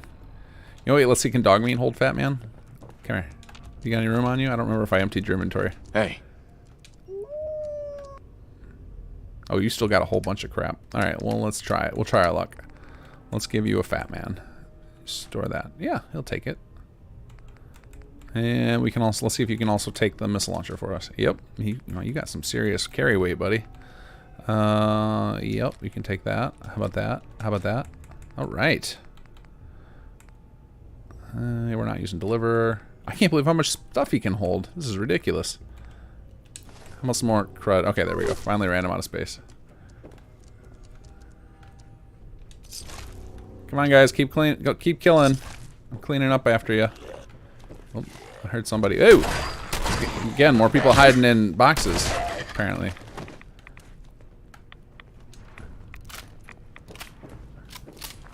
Anybody in the bathroom? No. That's a rare sight. A bathroom without a ghoul in it in Fallout.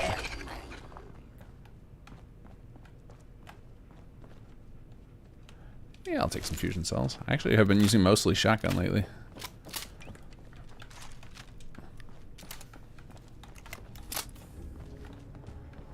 It's so funny that we never gave Sneak a weapon. Appropriate. It's just really amusing to see it in practice where he's actually fighting people. Not just challenging me to a fist fight. I'm sorry, fisty punchy. Look at this.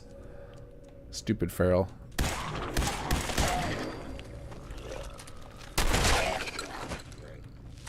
Oh, I hear a third one. No? How about in here? Yep. Look at this guy hiding. You're not fooling anybody.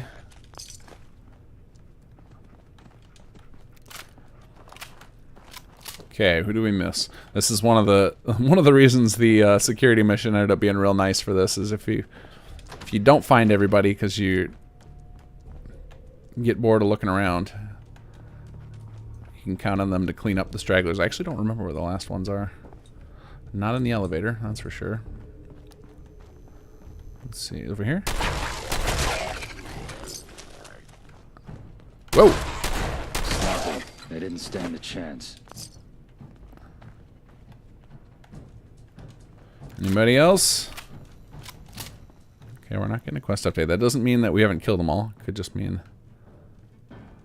the game hasn't registered all the deaths yet. Hey, hey, look at all that loot. Let's see here. Yep. There it is. Thanks for the help, guys. It was fun listening to that minigun. We're up. Off to the elevator. Yeah, the fact that we like there's a bunch of things we figured out for HQ. I kind of want to make tutorials for. I almost this morning recorded another Bethesda Mod School tutorial for something really simple, and then I opted not to just because I had other more important things to do. But I'm feeling the pull and temptation to create some video tutorials because there's some stuff we figured out in here that I think would be really cool to see the community play with, like multi-level settlements or having cells with the exterior shown and like all the headache that's involved in setting it up, but the reward is so worth it. There we go. Office level unlocked. Plenty of spots for living quarters. All right, let's go talk to Cassandra. Welcome back. Hey, and there's our new recruits situation walking in. will be resolved soon, meaning we can stop wasting time and finally address this outbreak. To do this, I'll need some equipment set up, and the cooperation of your other departments, of course. Maybe also some assistance, but only if they're mute. Good point, CL. Don't you need some more toothbrushes for everybody? Sure. Anything you need. Once I have a working lab, I'll be able to assign teams to research any disease that may be causing us trouble. Then, develop cures and vaccines. With the resources of this HQ, I believe we can do something I never before considered possible. We could actually manufacture and distribute vaccines across the entire Commonwealth. Of course, I'm also at your disposal for any other medical or scientific projects you may have for me. But first, let's start with this flu going around. Assign the project, and I can begin researching whatever virus strain the cat dragged in this time. What's going on here? Oh, there we go.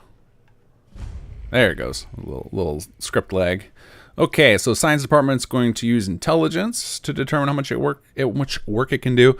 Science department is basically acts as your hospital, so they will. Well, the infirmary acts as your hospital, but the science department takes care of reducing diseases or fixing up diseases, I guess. Fixing is, that's not the right word.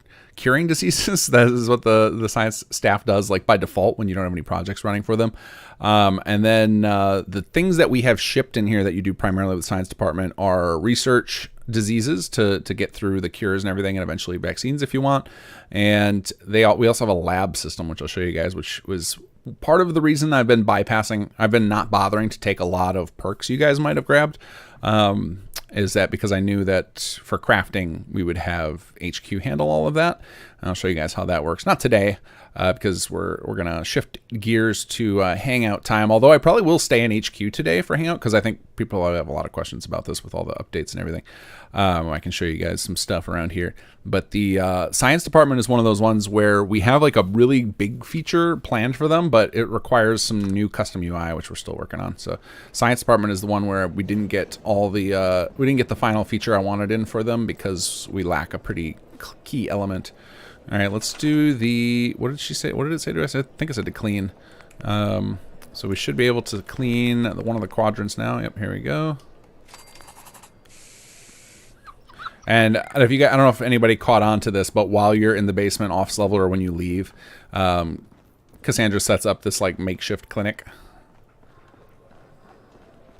All right, so that, oh, it's funny. I can see we didn't set up security's mission to auto end when you just complete it yourself. That's kind of funny. Okay, so that'll clean up that quadrant in a second. Let's see what Cassandra built here. Did she leave any stuff for us to loot? A light bulb. Please thanks. Note that the drinking water fountains are not intended for washing. I love the PA system. This is one of those things where when Dell described it to me, his idea for it, I was like, yes, I want that so bad. And we put a lot of effort in to make sure that it sounded cool in here, and I felt like the acoustics were right. It's one of those features where I want to keep expanding it too. Like I want to have the PA able to react to more and more. It actually already is capable of reacting to a lot of the things you build. So like some of the announcements you'll hear over it will only happen if you've built or haven't built certain stuff. Like I believe there's an announcement about being careful about the railings, and it only happens until you repair the balcony railings, and then it stops, if I'm not mistaken. Anyway, one of my favorite little bonus features that we put in here. All right, science jobs, medical lab. Okay, so we need more scrap logistics and more engineering energy. So we got to do some reassignments. We're gonna do that next week, though. I'm going to save here. Save LP day 28. End of session. All right, so this is part of the stream where I am just gonna hang out and chat with you guys. I'm all fallouted out for the night, so now I just want to hang out, talk with you guys, answer questions about the mod, talk about whatever you want. Just make sure you at King Gathme. I will scroll back up through chat and see if I missed some stuff in the last half hour or so. I know I was pretty unattentive to it for quite a long time there. Carbach, how have things been, mate? They've been good, pretty good. I have a new obsession that I need some help with because I need to stop.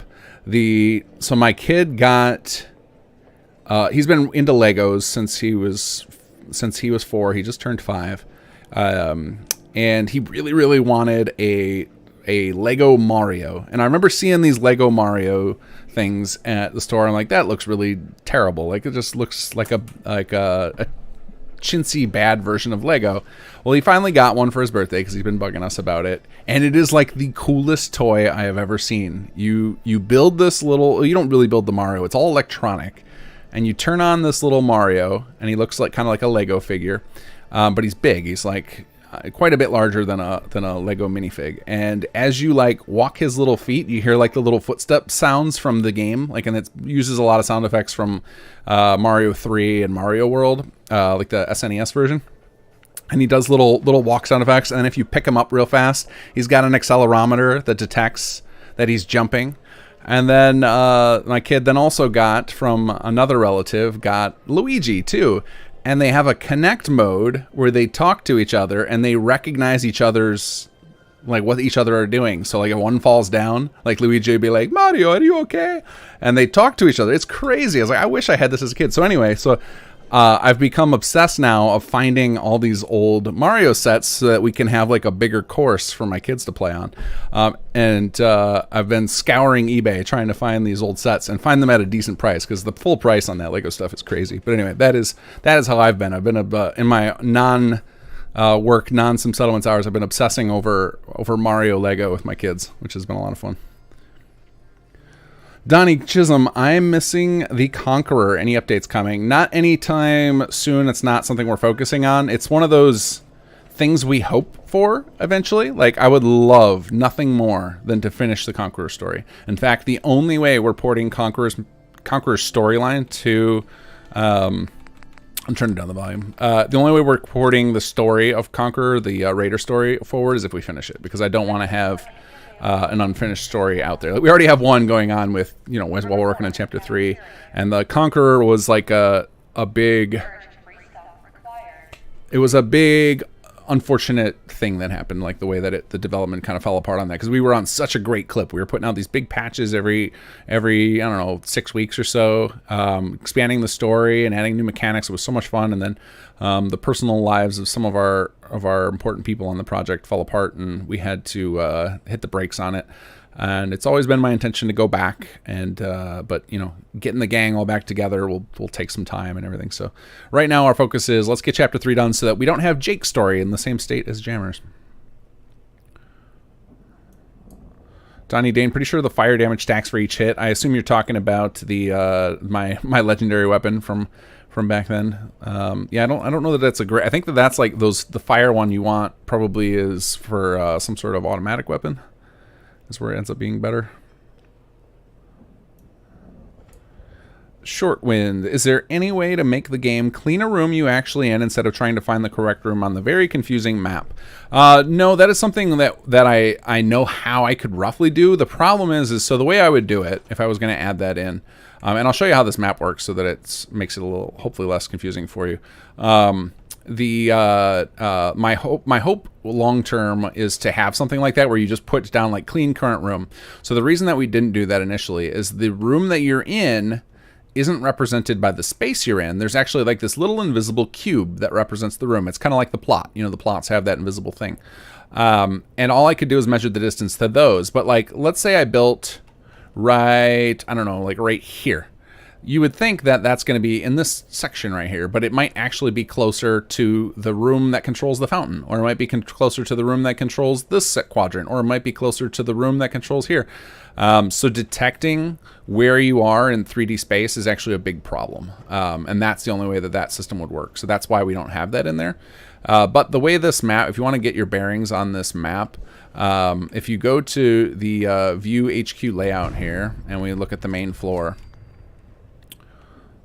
this thing is replicated in the little workshop icons. So if I bring this menu up here, and it's going to be slow because it's got once you start assigning room configs, it takes a little longer because it renames the rooms instead of their shape to be whatever you change them to. But as you can see, as I'm scrolling through here, you can see the big circle in the edge there is the big room I'm standing in, is that big circular room. So as I go to the different rooms, it's showing you where they are. So if you just if you realize that big circle there is the main atrium you're standing in, then you can kind of figure out where in the space. It definitely takes a while to just get used to making your way around here. One of the things we have in here is if you ever need to find a room physically, you want to go to there, like I go to the cafeteria. If I select this from this thing here, and I'm actually gonna improve this system. So if I buy this from here, it's gonna open up a map marker and put it on there.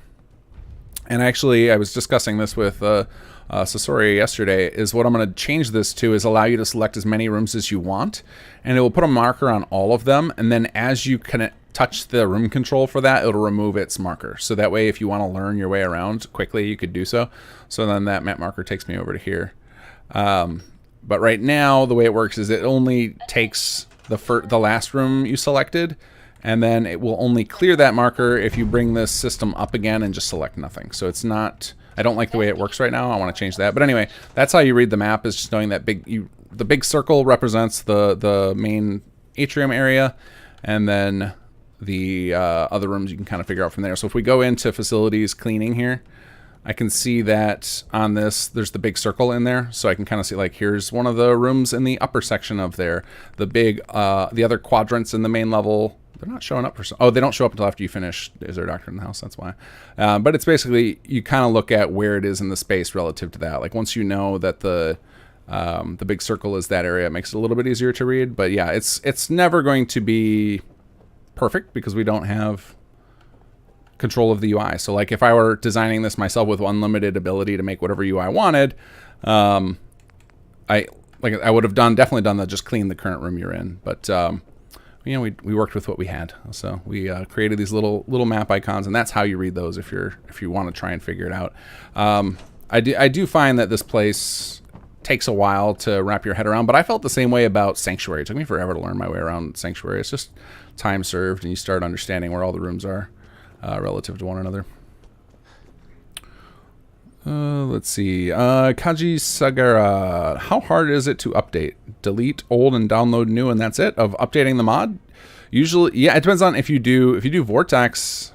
I stopped using Vortex, so I actually don't remember. I think you like right click on it and just hit download update and it'll replace it. But I always just delete the old files of a mod and then install it again. I do everything manual now, so somebody else can answer that better if you're using Vortex. Carvac, I do not want to see Conk not finished. I am okay with it as it stands in SS1, but I agree with you. Conk for SS2 needs to be full and done.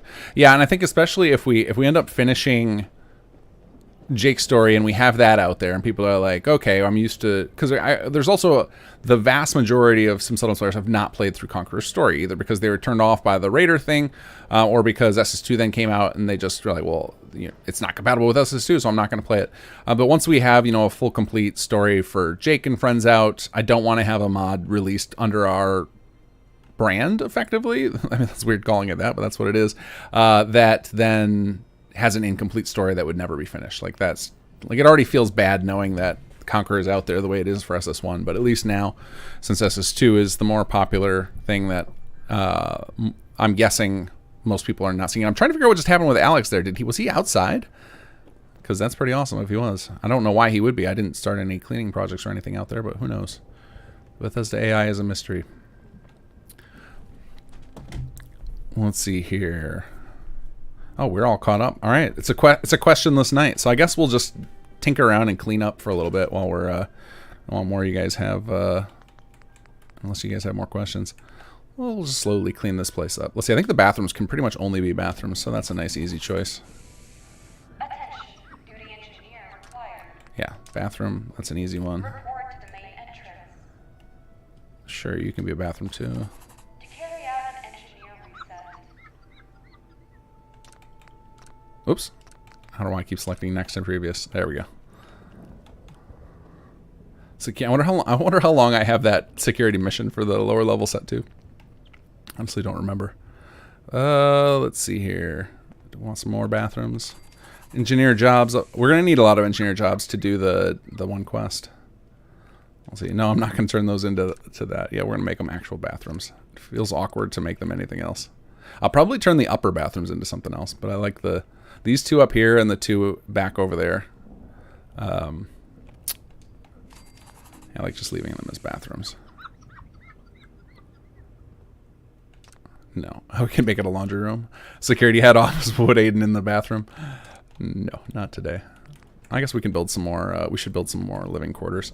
So this office level, this was actually something that I'm going to do this one because it got reported as a bug today. I want to show you guys what's up with it. And it's, I mean, obviously our fault. We made it confusing. So, but this room, so this main room, when you make it living quarters and you build the first living quarters, it doesn't actually add any living space.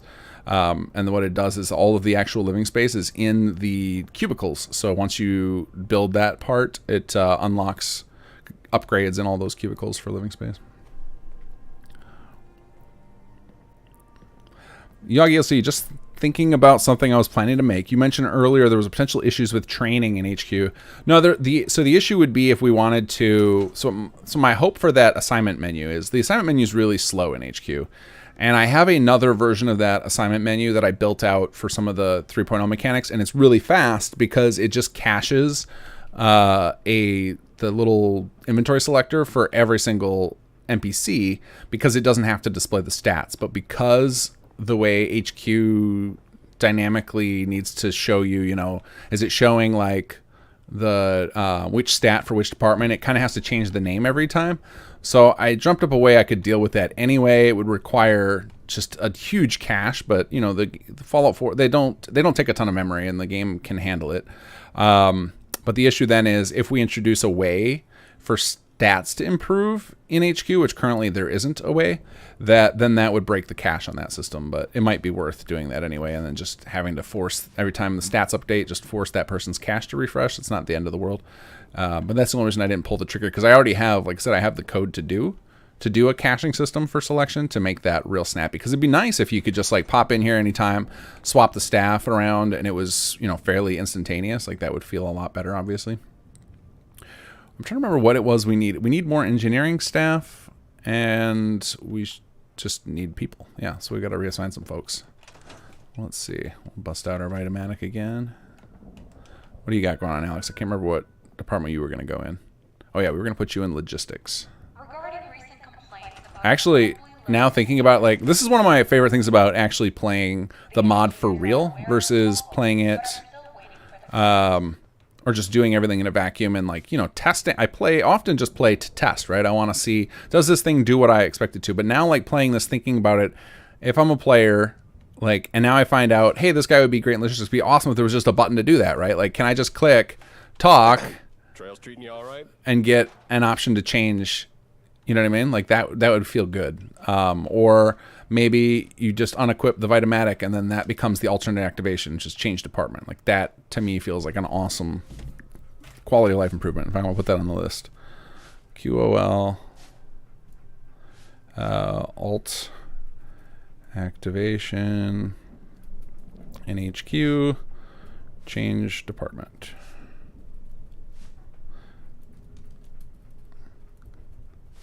Because that would save a lot of this time, because now I gotta pop into here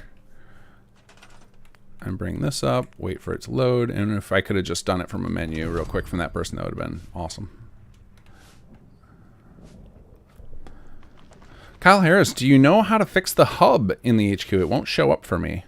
Fix the hub. I'm not sure what you're talking about. Can you clarify what you mean? I feel like I'm missing something. Let's see here. We'll put Alex in there. We'll put McCready back in here. Security's gonna get butchered for a second, but that's okay. Actually, I don't know what happens when you pull away people who are on a mission. I haven't tried this. Probably just puts the energy. Yeah, just gonna put security in the red, and now it's gonna cause disasters to potentially trigger. That's okay. Mod 142. Have you tried the power grid repair on Vault 88 pieces? I have not.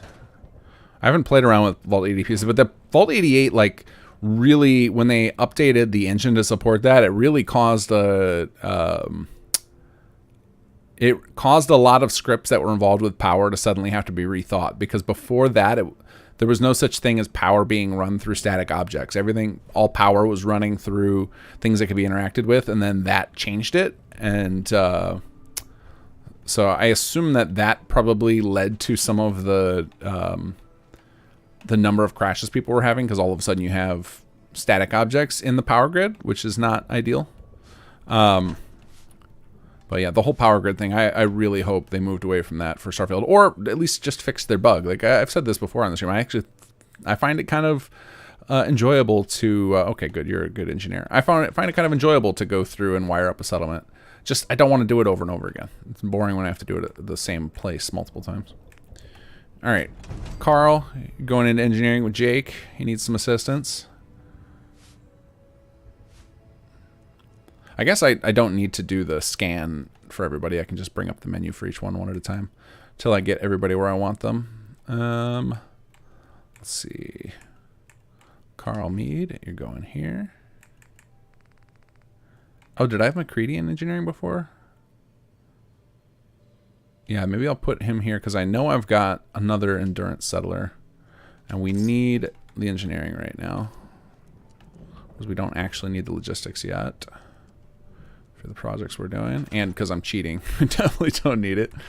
Alright, let's do Let's do some science, because we're going to need more people there. Hey, look at that. Our power engineering finally went up.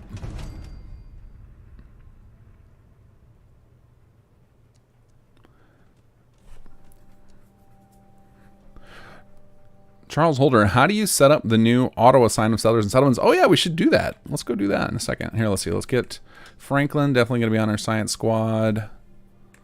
Who else? I guess we could put Julia here. I don't know what her other big stat was. I'll put her there for now. Let's go to the comrade. I totally forgot about that feature. Oh, don't have enough jobs. Okay. All right, let's make sure it was Franklin that got put there. I forgot we need jobs. We just got science. All right, let's see. Make sure it was Franklin, because he had the better stat. I thought Audra's intelligence was high, too. What do we think? Oh, she could do both. She could do either endurance. We'll put her on logistics, since she can do either. Let's show you guys the comrade, and I'm very curious what it's going to do to my sanctuary when I run the tool on there. Wait, wasn't I supposed to get a science pop-up? I bet the script. I probably got massive script lag. I've been doing so much in here. Let's try it again though. Generating employee assignment menu. There it goes. Okay, yep, of course it did Julia instead of Franklin. Alright, there we go. Alright, let's do a save before we do this. Alright, save. End of session part 2. Because now I don't want to undo all this work. But no one's really going to notice. Anybody who tuned out is not going to notice what we did. Alright, so if you come to the comrade now in this patch, you can select a location. And then we get a optimize reassignment option. So we're going to run that. And it should tell us to exit the menu or exit the terminal. Exit the terminal to continue. And yes, and show progress. All right. So now that is going to go through and try and assign all the settlers there to their best things. So it's going to look at their stats, be like, all right, you have high endurance, you're going to go work at this agricultural plot. You have high agility, you're going to go work at this martial plot. Then on top of that, it will say, look at those same people and be like, hey, you're working a farm and we have an endurance training plot, so you're going to make that your hobby. And it tries to put everybody at the appropriate jobs and hobbies that make sense. And it even does a little bit of tinkering with the residential plots. If there are people you have that are considered a family unit in SS2, so it'd be like the Powells and the Corvuses, or maybe a couple others. It'll try and put them together in a multi-person home, which is pretty cool. That was a nice little extra bit that Pra added that I hadn't even thought of. And he found a cool way to do it. Apparently, there's a system built into Fallout 4 called relationships, where you can establish NPCs as having different relationships with each other, and then there's actually code that can react to it, which is very bizarre to me because you don't see any instances of that manifesting, right? There's nothing really I can think of that comes in the base game where like there's a mechanic around somebody's sibling or something, but there's support for it. Carvog, HQ need people playing pool. Somebody posted a video on YouTube where they're working on a pool playing mod. I think it was Reds, and like they actually have it where you like the players holding the cue, and they swing it, and it makes like a melee sound, and then the cue ball goes forward, which is pretty awesome.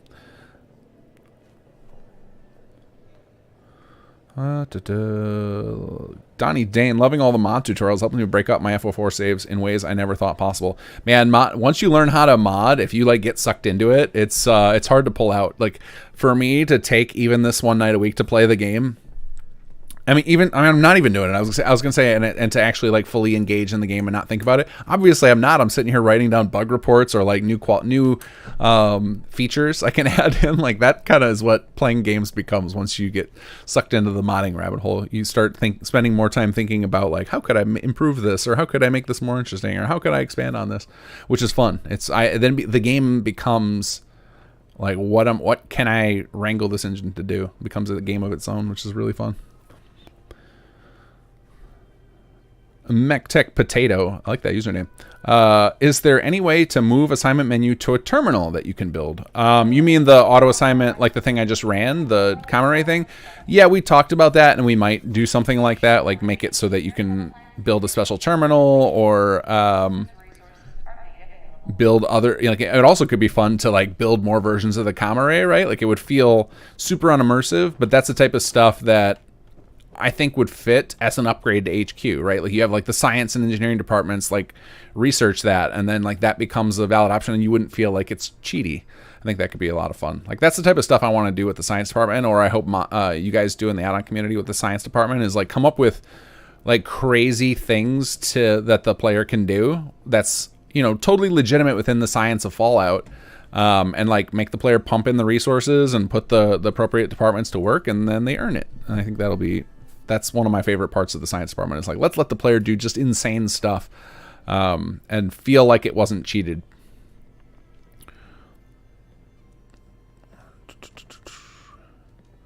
Yagi, I see that caching would be an issue there. Yeah, I was honestly planning a way to train people in here myself as part of an add-on pack. Yeah, the training, so one of the reasons we didn't ship with training is we wanted to make sure that nothing you do in settlements you could do in here. So we don't have any, you can't generate any resources here. No food, no water, no defense, no power. Everything comes from settlements. And so the training kind of was like, all right, well, we don't want to invalidate the need for training plots, or, you know, the benefit of those. And that's where the admin departments, which I'll show that stuff probably next week. Hopefully we'll get to that. Is I guess less of a reason for me to do it when I'm cheating the way I am, but I'll try and show it off just for the sake of explaining it all. But the way admin works with their training system was like our way around that, of being like, okay, well, we can still have like an interesting new way to give players access to pseudo training, in a sense, where you still gain benefits within HQ itself, but a way that feels different than the training plots. But there's nothing that will stop you from putting in stat training. You are absolutely welcome to. Like I do not, across the board, even in plots, I don't ever block people from doing whatever they want. It's like, we built the code base, you guys play with it, and every player can decide what stuff they want on their from their add-on packs. Kyle Harris, I meant the HUD, my bad. Okay, now I gotta scroll back up and see what, I can't remember what your question was, so I apologize. I'm always about 2 hours behind in chat, it feels. Kyle Harris, do you know how to fix the HUD in the HQ? It won't show up for me. I don't know. I know that I changed the code for. Oh, first off, Kyle, let's get the dumb questions out of the way. Do you have HUD framework? Because if you don't have HUD framework, then you're never going to get this HUD. And I'm sure you do, but just in case, because every once in a while somebody's like, "Oh, I didn't know you needed that." So make sure you have HUD framework, and then after that, it would be just jump between the floors. Like we have code set up to, hey, look at that, optimal reassignment complete. We have code set up to try and redisplay the HUD in HQ every time you change floors. So maybe that'll help for you. Oh, I missed a super chat. Andy B, thank you for the donation. Appreciate it. No message for me to read though. Missed opportunity. But I guess at this point I'm just reading everybody's messages, so it doesn't matter. Carvok, for HQ, is there a max that a person's stats can be? Example, say I use the console to make some... yep, all 50 would count. So yeah, if you want to cheat it, you could just make one guy in each department have, you know, I think the numbers...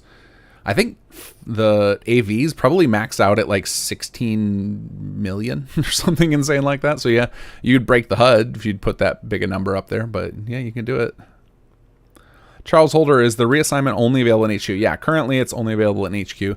Our logic was it requires massive... It's funny, it ended up working out thematically and technically. So as you can see, that took a long time for that optimal reassignment to run. And so we knew we couldn't just use that code as our base assignment code, right? Like ideally you'd just be like, well, why doesn't the assignment code just do that automatically? It's like, well, that's why, because it takes like several real-time minutes to run, whereas our default auto-assignment code can run in like 10 or 15 seconds. And so we need our default code to run real snappy, which means it can't be optimal. Instead, it's pseudo-random. It basically is like, okay, we found an empty job and a settler that needs a job. Boom, connect them together. Like that's how the basic code works. So then the fact that it takes real-world computing power to run the reassignment, I think works out perfectly that you can only do it from this supercomputer. Like I think it worked out so well. But there's no reason that this thing, you know, like that terminal, and doesn't even have to, like, it could easily be plucked out of there and put in any terminal model and then be buildable in a settlement. I'd really like the idea of somebody doing like a, you know, do a couple of research projects from your science department and you unlock the ability to build another comm array in another settlement. Now, there will be serious story problems with that, which is why we won't do that, but, you know, I'm not going to stop somebody else from doing it for a mod.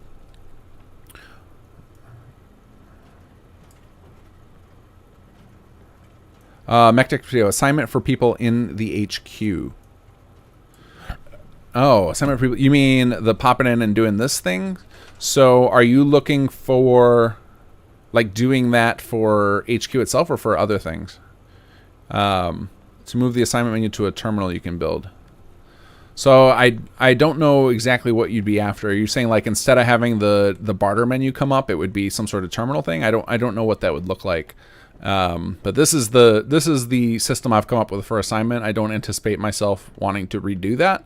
I will probably add in that little pop-up menu for individuals because that would be, I know that would be very easy to code in. But doing doing terminal stuff is awful. Coding terminals sucks. It's not fun. It's unfortunate that we have to do it for holotapes, and that's pretty much our only option for displaying information to Xbox players because it's not fun to build. Oh, I see we have a mistake here. This little light here beam should be like up close to the thing. I wonder, it's just hovering there. I wonder if that was a Bethesda mistake too, because we started off like all of GNN starts out as a copy of Bethesda's work, but I could see us like accidentally clicking that and dragging it by mistake too. Donnie Dane, I'm making decent progress on World Repop, just not satisfied to show anyone yet. Still trying to make them work, then start tying to quests and such. Oh, that's awesome. I love World Repop. I can't wait to see that more fleshed out.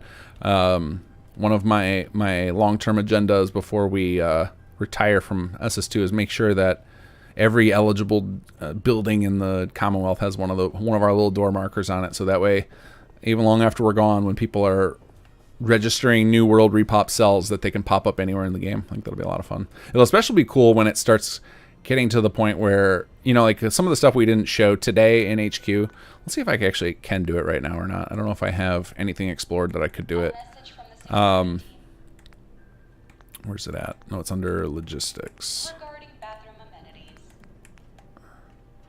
Yeah, establish new city. So like where we could start, you'd be able to, in theory, start establishing new cities in areas that you knew about but hadn't taken over yourself, and then start upgrading them with engineering, and then you could end up with areas of the map that end up, before you even explore them, before you've even gone exploring, end up super populated even with the World Repop, because you could start generating a lot of surplus resources in those areas with this system in HQ. And then the first time you go explore some of those areas of the map, there could be World Repop already. Because right now, generally, because of the way World Repop is tied to the success of your settlements, it tends to be that when World Repop starts happening, it's areas you've already explored. So which makes it fun to come back to, but I think it could also be really interesting to have it happen before you ever even met an area, and that could be done thanks to the remote HQ projects, which I'll probably run some of those missions next week just to show them to everybody. I'm assuming now that half the folks tuned out once I started talking instead of playing game. Donnie Dane, oh gosh, I just read your same one. Charles Holder, I think Mechatech Potato meant the department assignments. Yep, we got caught onto that.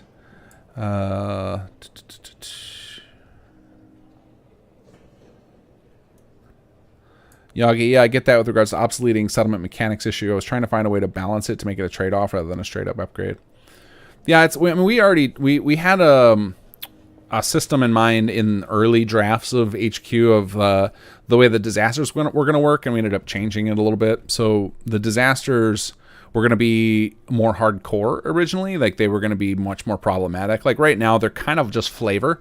The only one that can really have a bad impact, I think, would be the attacks on HQ. Would be where, you know, you can end up with rooms broken and resources lost, which if you don't have enough staff and there's no way to recover those resources currently, that's something we might add in the future of like the mission to, you know, like you've got the missions to go fight the fires or do the infestations of, could be a mission to like go recover lost resources from, you know, whoever took them. Like that could be a fun little side mission, but for the most part, none of the penalties are super bad because we didn't want this to become like a micromanaging thing. It's just supposed to add a lot of flavor. And like, you know, if it gets to a point where you want to feel like the whole idea of HQ is letting you RP like you're managing a facility and running a faction, and actually having things to give people to do that aren't necessarily just in the room or just in the vicinity like you do with settlements. And so we were going to have these hardcore disasters, and that was going to be a risk-reward system where if the settlers successfully dealt with the disaster instead of you, that they would get a stat point. But if they failed to deal with it, then it was going to cause another disaster, and it would eventually get to a point where you, the player, were forced to come back and get involved. And we opted to simplify the system. So that was originally our plan for stat increases, and so we always had a plan for stat increases. So like I said, I'm not going to stop anybody from doing a training thing, because we were going to do just a different way to do it for the sake of non-obsoleting mechanics. But we weren't definitely not opposed to letting people get their stats improved here, because I think that will totally make sense, and I think it'll make even more sense once you guys see all the Chapter 3 mechanics. Kyle Harris, yes, I do. The side one shows up for me, but the top one doesn't, so I was confused about that. The other thing that could happen, Kyle, somebody pointed this out. I think it was Velen Love had this happen while testing on stream. If you used the Workshop Framework tool, I actually have this on my list to fix. I might get it fixed for the next Workshop Framework patch. If you use the Workshop Framework tool, which is in the holotape or under here, to claim all settlements, it would actually claim HQ as a normal settlement, because technically, like under the hood, HQ is just a settlement that I've hijacked and turned into this monstrosity. That it could be that if you did that, if you somehow claimed HQ with that tool, then that could probably mess up the HUD permanently. Maybe it's that. Quester UI, could you please, or WI, could you please build the science stuff in HQ so we can see the disease research and cure mechanics? Yeah, I'm going to save that for next stream, just because that's part of the quest, and I feel like once I switch to talk, I think some folks tune out. So I don't want, and I said I was stopping at that point, but yeah, I will do all that for sure. I'll show off all the science stuff and the labs, and I will show quite a lot. Right now I'm just gonna clean in I was cleaning periodically just to fill the time when I got way ahead of you guys in questions, which didn't last very long. But yeah, these ones are here, these upper south men's and upper south women's. I'll probably turn those into something else. I'm trying not to build too far ahead, because I want to make sure that I balance out my departments, because I'm going to want to have a fair number of people in each. Long term, the actual plan, though, is to make it so that you need a small amount of people in every department, and then you can kind of stack whatever department you love.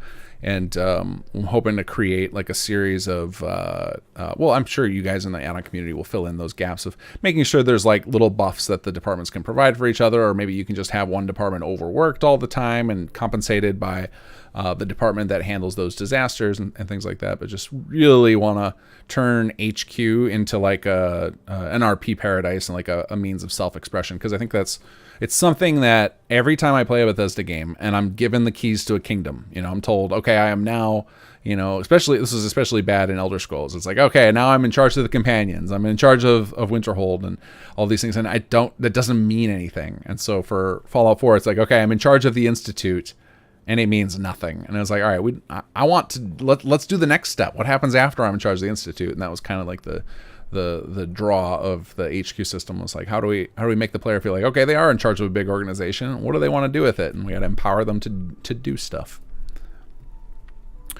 Totally off what you said, Quester. I like to ramble. You guys know that. Let's see. Charles Holder, what happens if you put more people in a settlement than the max? In Sanctuary, I have 24 out of 17 settlers.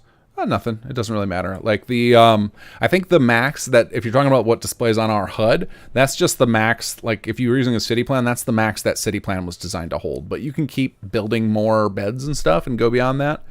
I'm pretty sure, I don't know what's going on. What's my charisma at? Because for some reason I keep, so the sending settlers between settlements and sending them to settlements is supposed to not let you send people past. Okay, so I got 10 charisma, so it should be, it's like 11 plus your charisma, so or 10 plus charisma, something like that. So like I should only be able to send up to 20 people, but it keeps letting me send to Sunshine forever. I don't know why that is. Tarmain, is there something special about Sanctuary? I've yet to have SS2 work for more than an in-game week or two there before assignment and power bugs pop up. There might be something funky with Sanctuary, because I agree. I feel like every single playthrough I do, I get a corrupt power grid in Sanctuary, and the rest of my settlements are fine. Knock on wood. Castle is another one that I feel like I have issues with. And I think Castle makes sense because Castle actually is one of the few settlements that comes with a grid out of the box. Like as soon as you get there, it already has a grid, and I could see that being problematic. But yeah, I'm with you. I have tons of problems with Sanctuary. I don't know what's going on with it. Like maybe it was because it was the first one Bethesda did, and so it's got like some silly stuff they did in there that they learned how to do better. Donnie says, are you bringing new quests to Conqueror? So if we ever get to finish Conqueror, which I would love, then yes, there will be new quests added to it to finish up the storyline. Because anybody who's played through the story knows it just ends unceremoniously. Like, you know, it tells you about stuff that's about to happen, and then there's just nothing that ever happens. And like that is something I would like to rectify. And if you haven't gotten to that point, if you haven't seen a bunch of it, it's the point it ends is, I'm trying to remember the exact quest that happens. It's after Pandora shows up, you do like 3 quests. There's one where you go visit the TK and his group again with Pandora. And then there might be like, and then there's like a tutorial because Pandora. I don't remember what order those happen in, and that's kind of it. It just kind of ends there. And we had like 2 more content chunks that were planned after that. So we called them CPs, which was content patches. We had 2 more planned, and we have all the outlines done and everything. And like we know where the story was going. And things fell apart. Like we never got the dialogue written, and then so that meant we never got it recorded, and so we couldn't implement. So if we ever port it, because I guarantee here's one thing I can say for sure: we will never finish Conqueror for SS1. I will not have it in me to go relearn all my SS1 code in order to finish the quest there. But if we do finish it, we will also port SS2 forward. Like that is what I am hoping to do. But again, there's too many variables in play. Like, there's too many missing people. Like we'd have to. The biggest thing would be is even if we got like a script written, which is that was the first thing that fell apart, was that our lead writer for the project had to leave. Even if we got a full script written, we would then need to coordinate with all the original voice actors to get them, because there's no way any of us would have the heart to replace any of those voice actors. So it's a big project to get Conqueror rolling again.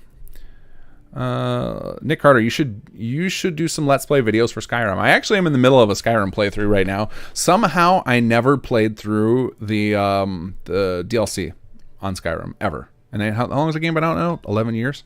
So I am for the first time like playing through Solstheim, which is so crazy to be like back in Morrowind. It just feels really weird. But I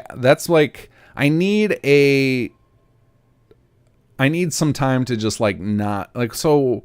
When I'm playing this, it's fun, but it's a different experience from my usual playing Bethesda games. Like having to I have to keep you guys in mind. I can't just silently explore. I've got to, I got to keep talking and try and be engaging in some form, or everybody will tune out. Like nobody wants to watch somebody try watching a Let's Play of a Bethesda game where the streamer doesn't talk. It's very awkward.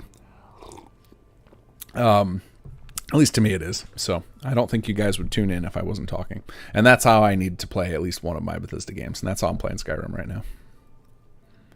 Maybe one day, though. We'll see. Right now, my plan is to keep that as my personal quiet time playthrough.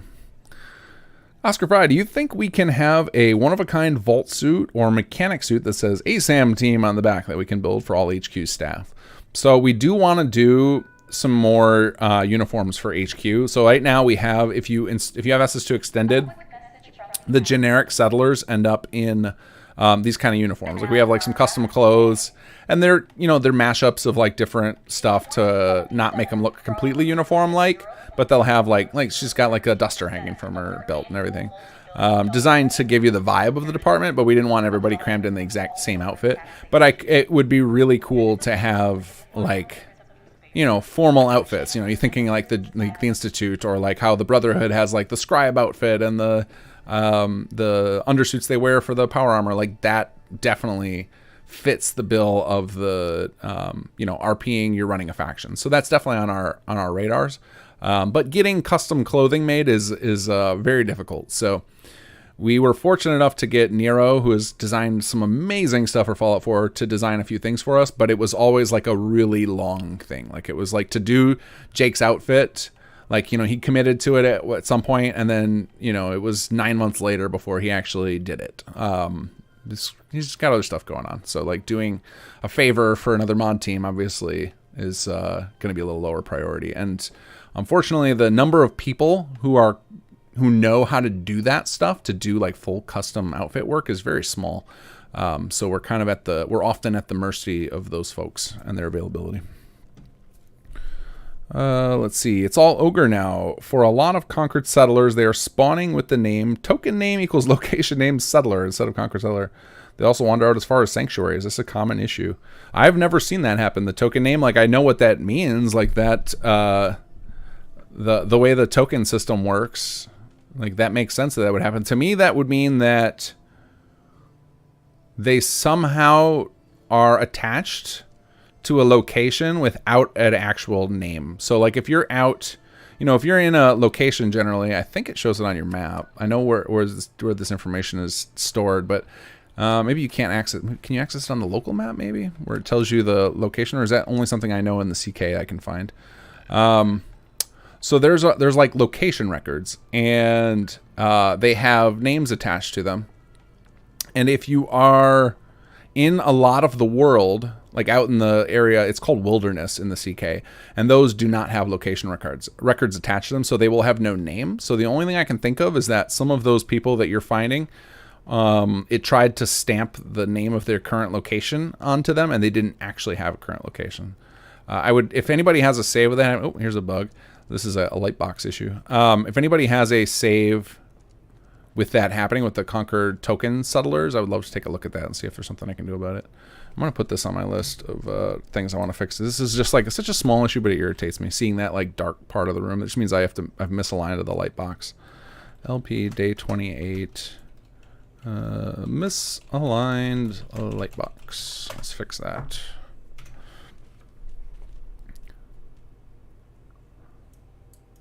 Quester, how dare people tune out during Q&A? Get me a list and I will hunt them down. Maybe I'm wrong on that. I don't really pay attention to the once I get going, I don't really pay attention to how many people are streaming, and I usually just wait to make sure it's a decent number before I start playing, like before I start doing anything useful, and then I wait till 9 o'clock to do the real playing. Kyle Harris, I'll mess around with it. Just wanted to see if there was a workaround for an easy fix. Yeah, no, I know a lot of people had issues with the HUD not showing up, and part of that was some tech info for anybody who gives a damn. HUD framework is like a super hacky solution to the HUD.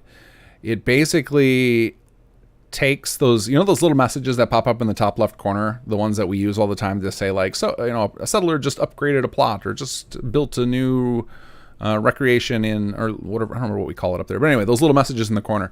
And the HUD framework hijacks that system and relays those messages to like a flash file, and then all of our custom HUD pieces can talk to that.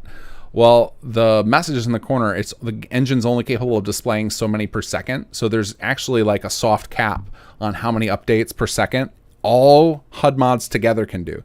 So not just our mod, so not just the SS HUD, but also like the Hollow Time and what are some of the other ones? The Companion Health Bars and any of the other mods that use HUD framework. We all kind of share like a pool of per second. So I try and be really conservative with how often I update the HUD, because I don't want it to become like, we're already enough of a bear of a mod as far as like other mod authors are concerned, of like, they have to work around the 800-pound gorilla that is SS, because so many people use it as the core of their playthrough, that I don't want to be such a dick that we're also taking over the HUD. So I can try and make sure we share that. And for HQ, I was super conservative with it when we started, and so for the update, I changed it to at least trigger every time you change floors too, so that it's more likely to display. But you were not alone in having that issue. But as far as I knew, with 2.0 it was fixed. At least the issue that I was aware of. You might be having some totally different issue. K Curse Spell, do you have that workshop framework option that turns off the charisma settler cap? Maybe. Let me check.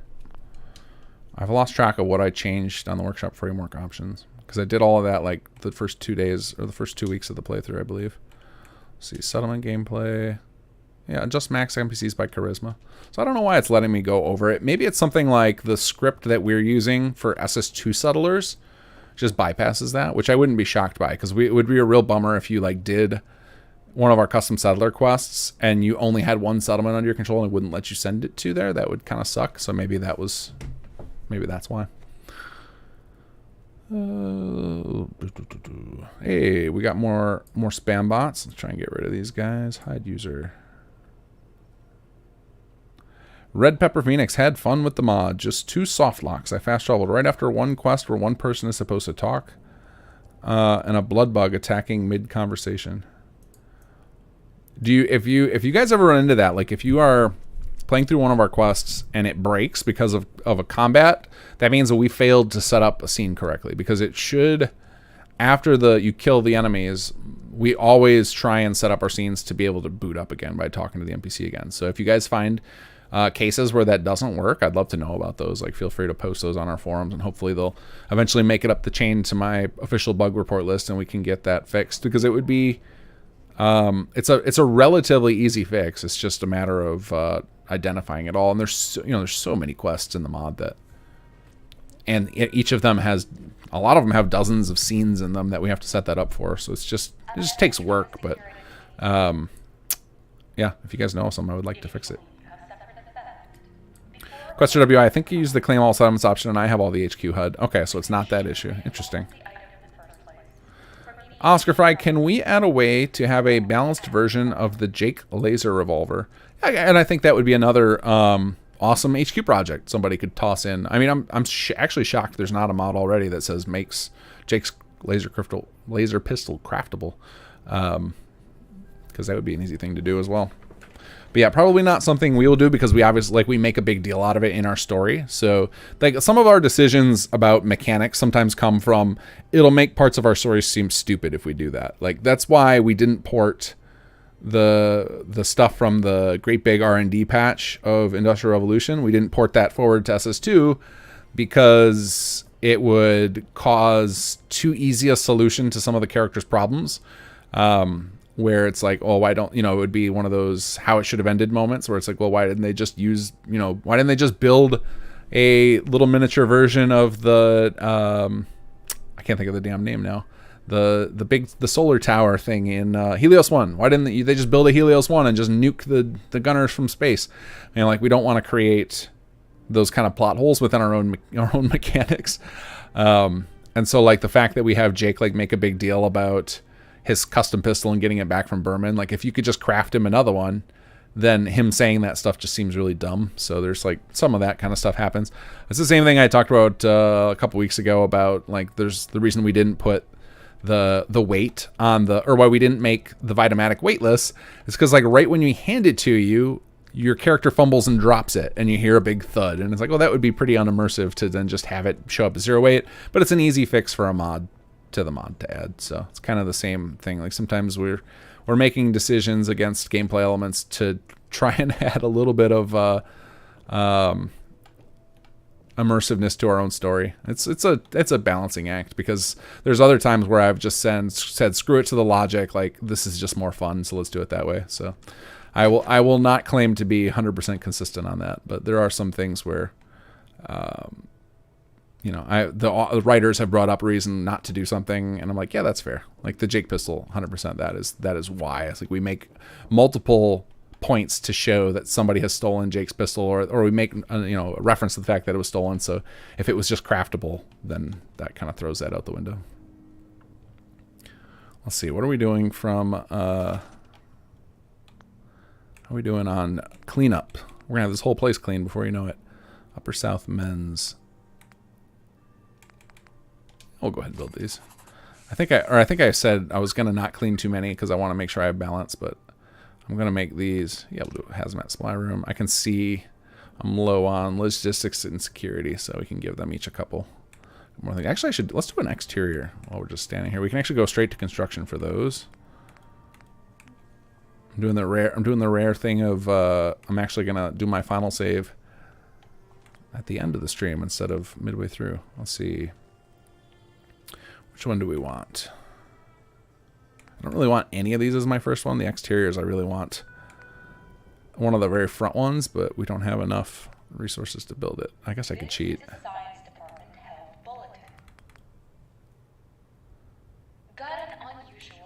do spotter post. It's not an exciting one visually, but I can build it. And actually, that's one of the ones, the spotter posts was one of the ones where I'm like, okay, I have to redo. I got to redo our HQAA on the board because I really want to be able to like roll up to HQ and see my people on the roof with binoculars, because we have animation markers set up for it. And the number of times I've seen them use them in all the testing of HQ 2.0 is single digits. Where I'm just like, come on, use the dang markers. But we have, and I'm probably going to get attacked by gunners out here because the cell is probably reset by now. So there is, let me show you guys what I just built. So up there on the roof up there, there's going to be some thing. There they go. They just appear there. So that's what we call spotter posts. And I have animation markers for people to like use binoculars right here and be looking out. And how cool would it be? And actually, this is one of those things where because we added the exterior, once I get the AI fixed where it reliably is doing what I want it to, I love the idea of offering an alternate spawn point to HQ where you could just appear right here. So you could see, oh yeah, see the turrets just reappeared. An alternate spawn point where you could, instead of teleporting in, have a second spawn point where, is that the Brotherhood?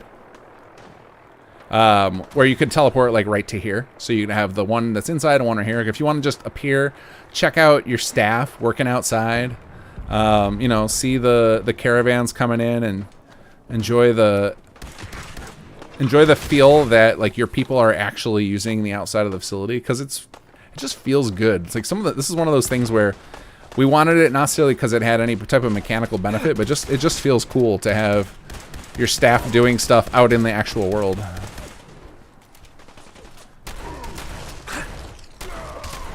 Man, the level lists around here are crazy.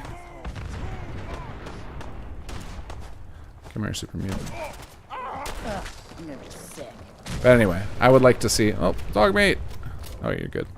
I would love to be able to, every time I show up out here, my staff's all manning all their posts out here and looking really intimidating. I think that'll be really cool. That, again, one of those doesn't necessarily offer any functional benefit, but it just feels good.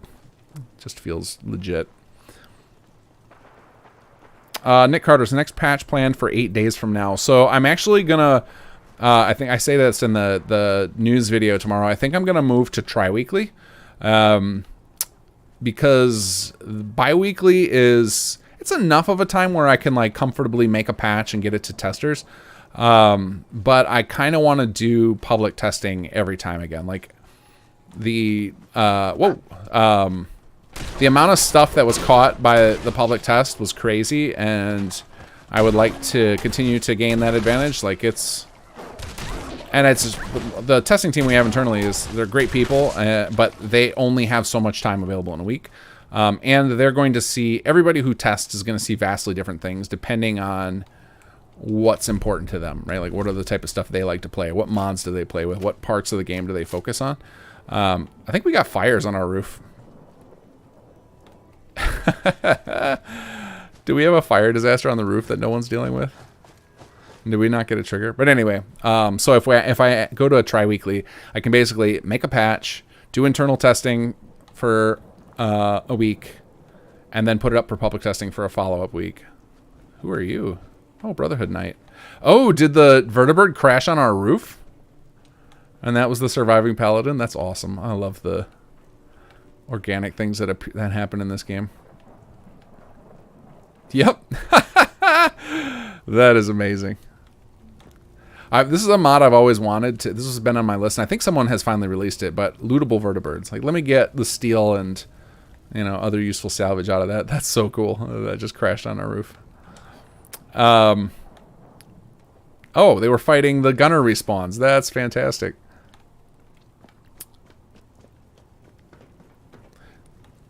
Okay, good. That's interactive. Anyway, so I'm going to go to tri-weekly because it gives me a little more time to work on the mod and hopefully get a little more fleshed out content with each patch, but also the testing is really the bigger one. I hate when I ship a patch and I break just as much as I fix. Like, that feels so terrible. We were on track to get like sub 100 bug reports at some point, and then by the time the HQ update was done, we were up to almost 200 again. I was like, this is me stuck on a hamster wheel, just not going anywhere. And I think part of that is because we just don't have enough testing time on bi-weekly patches. Zinjio just took over the HQ post HQ 2.0 patch, and now when I fast travel there, all the textures are whacked and some are see-through. Someone heavily modded. Anyone else reported this? No, the only thing I've seen weirdly reported are, one, people have shown me saves where they fall through the floor. And that is a bug that happens when you have too many physics-enabled items in an area. And what was happening there is, I'm sure some of you guys have run into an issue where stuff from a city plan just like is spawned in weird places. Like it'll be like inside the Pridwin or in Railroad or some random interior location.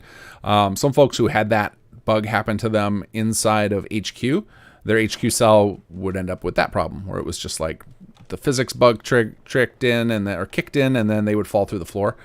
The only texture issue that I've seen in HQ, which we fixed with the 2.0 patch, is when you start building out these offices, some of them have glass. Like I know part of the designs in these rooms is they're like repaired versions of these little half office walls, and people would have a pink texture on there if they were using AMD cards, and we have fixed that. So that's the only texture issue I'm aware of in HQ. But I would bet, like, if you're having massive issues in here, it probably has something to do with LOD textures or the LOD replacer mods, because we have LOD revealed. Ooh, I see gross flickering here, but that's vanilla. We have LOD enabled inside of GNN. So like when you're in there, you're seeing the LOD from the game world, and I'm betting that can cause some funkiness with some mods that weren't prepared for that. So like check your LOD stuff. Maybe even old mods. I've definitely had it happen in the past where I uninstalled my LOD mod, but they had used loose files, and so some of the files got left behind. And then I ended up with just all sorts of funkiness. Anybody who remembers, I think it was during when I was doing some of the Bethesda Mod School or maybe the Conqueror tutorials, you'd look in the background of my videos and there'd be like these crazy looking trees everywhere, and that was just my LOD mod did not install correctly. I actually think that for some folks, and this might be something we need to do on Xbox, is get rid of the feature where it uncovers those windows. And same with, there's like inside of HQ in the foyer, I think there's some windows too that are uncovered, is get rid of that feature and then have an option to have a version of the cell where there is no LOD and there is no weather, and that will help with performance for people who are on low end. We might have to do something like that. It's definitely going to be something I'm going to be paying close attention to as we get closer to Chapter 3, because, like I said, we've got quest moments happening in HQ. Like, one of the things, like, for people who have said that, they're not really interested in the HQ gameplay, my argument right now is that any of the quest content that happens in HQ after you get to HQ is only relevant if you're interested in HQ, right? There's not really a lot of interesting things happening in the story. As far as like toward the overall narrative until you get to the very end, then which that was meant to be like a reward, like, hey, you went through HQ and did a whole lot of stuff, because you would have needed to have a massive engineering and science staff to pull off some of those quest projects, and that was like a little Easter egg reward is the technical end of Chapter 2. But we want to make sure that people who even are skipping HQ, when you get to it for Chapter 3, and you're just following our narrative as it happens, from the up to the moment where you take on HQ, that it can naturally progress to the next part. And so we're going to need to make sure that those quests can run smoothly and that the place is performant enough for people who have systems who can handle story content but maybe can't handle a crazy built facility. Now I lost my place. Quester WI, I was watching Erica Ember play SS2 C2 Part 6, and she had bugs, attacks, and gunners when trying to start the attack on HQ, and after killing them and starting the attack, when the minefield blew, her game crashed. Yeah, I saw that video too. And that should be resolved in any of the current builds. I know I asked her about that because I was worried that was something that other people were seeing, and she was playing on she played that build, I think that's from her first playthrough, which was like in December or maybe January, so that shouldn't be an issue anymore. Kyle Harris, I would play it on the PC, but the PC that I use does not like Fallout 4. It plays the other Fallouts perfectly, but Fallout 4, for some reason, it does not. It lags a lot, and that's a bummer, because it is definitely is definitely going to get. Oh, and Erica chimed in herself. It's definitely the definitive like Sim Settlements 2 experience is going to be on PC, and it's getting more and more that case with each update we do. We did find a bunch of space we're going to be able to make in like we're going to try and make it so that I'm not going to say we're going to try. I'm committing to we're going to make it so that we can fit Chapter 3 on Xbox, but it's going to be that you're going to have like 50 megs of space left to use for utility mods. So it's going to be like people who want to play this on Xbox and get the full story, they're going to have to be like, all right, that's all I'm doing with this character. And then we've had to do that. We got to strip out a lot of content. So we've got to mark up content so that it's only usable on PC with the extended, or we have to, I got to turn down the volume a little more. We've got to arrange it so that a lot of the content is getting moved over to PC. Like one of the next things we may have to remove on there is some of the idle dialogue voice files for the extra NPCs. So like all of our unique settlers you can get through the round, we might have to move all their non-quest dialogue to PC only just to fit this on Xbox. Like that's how desperate we are for space. One of the ways we were able to just save a bunch of space is we're moving, and this is in the patch notes, but we haven't completed the removal of the assets yet. So it'll be like in the next couple of patches, you'll start to see the size on Xbox improving for the mod in preparation for Chapter 3. We've started shifting a lot of the recruitable settlers to using vanilla outfits, so we can push their outfit files to extended, so their actual meshes and textures. Just give them, somewhat similar vanilla outfits, and like that's going to have to do. So that's kind of the route we're going with Xbox, is having to keep shifting content out of it in order to make sure you guys can play Chapter 3 eventually. And in the short term, it means you can add a few more mods in your playthrough. But yeah, ultimately, Sim Settlements 2 going to be you're going to want to play it on PC. Bell and Love, the BOS needs to reimburse you for the damages from that vertibird crash. It wouldn't be cool. Like this, that's the type of thing where I can't wait till future versions of this engine or other games that do a similar thing of like, imagine if like after that happened and it had like fully destructible physics in the game world, and there were no cell markers, like, and this was just in the game world, and you'd come in here and there'd be a vertibird like half crash through the glass over here. That would be so freaking cool. But instead you come in, no sign that there was a vertibird crashing up there a second ago. So I cannot wait till we get the game tech for stuff like that. Kate Curse Spell, if CPD fixes are probably a ways out still, can the option be added to the cheat tool to unlock CPD plots only? CPD fixes are happening soon. I don't know if they're going to happen for next patch. It's just like after. So in order to do the HQ patch, I had to be a very unattentive human in a lot of other areas of my life. So I can't do that right now. I have to like focus on smaller stuff. So like the next patch is probably going to be like a lot of little bug fixes, a lot of small stuff, nothing major. But maybe the patch after that, I'll do the deep dive on CPD, which is something I've been wanting to do for a long time.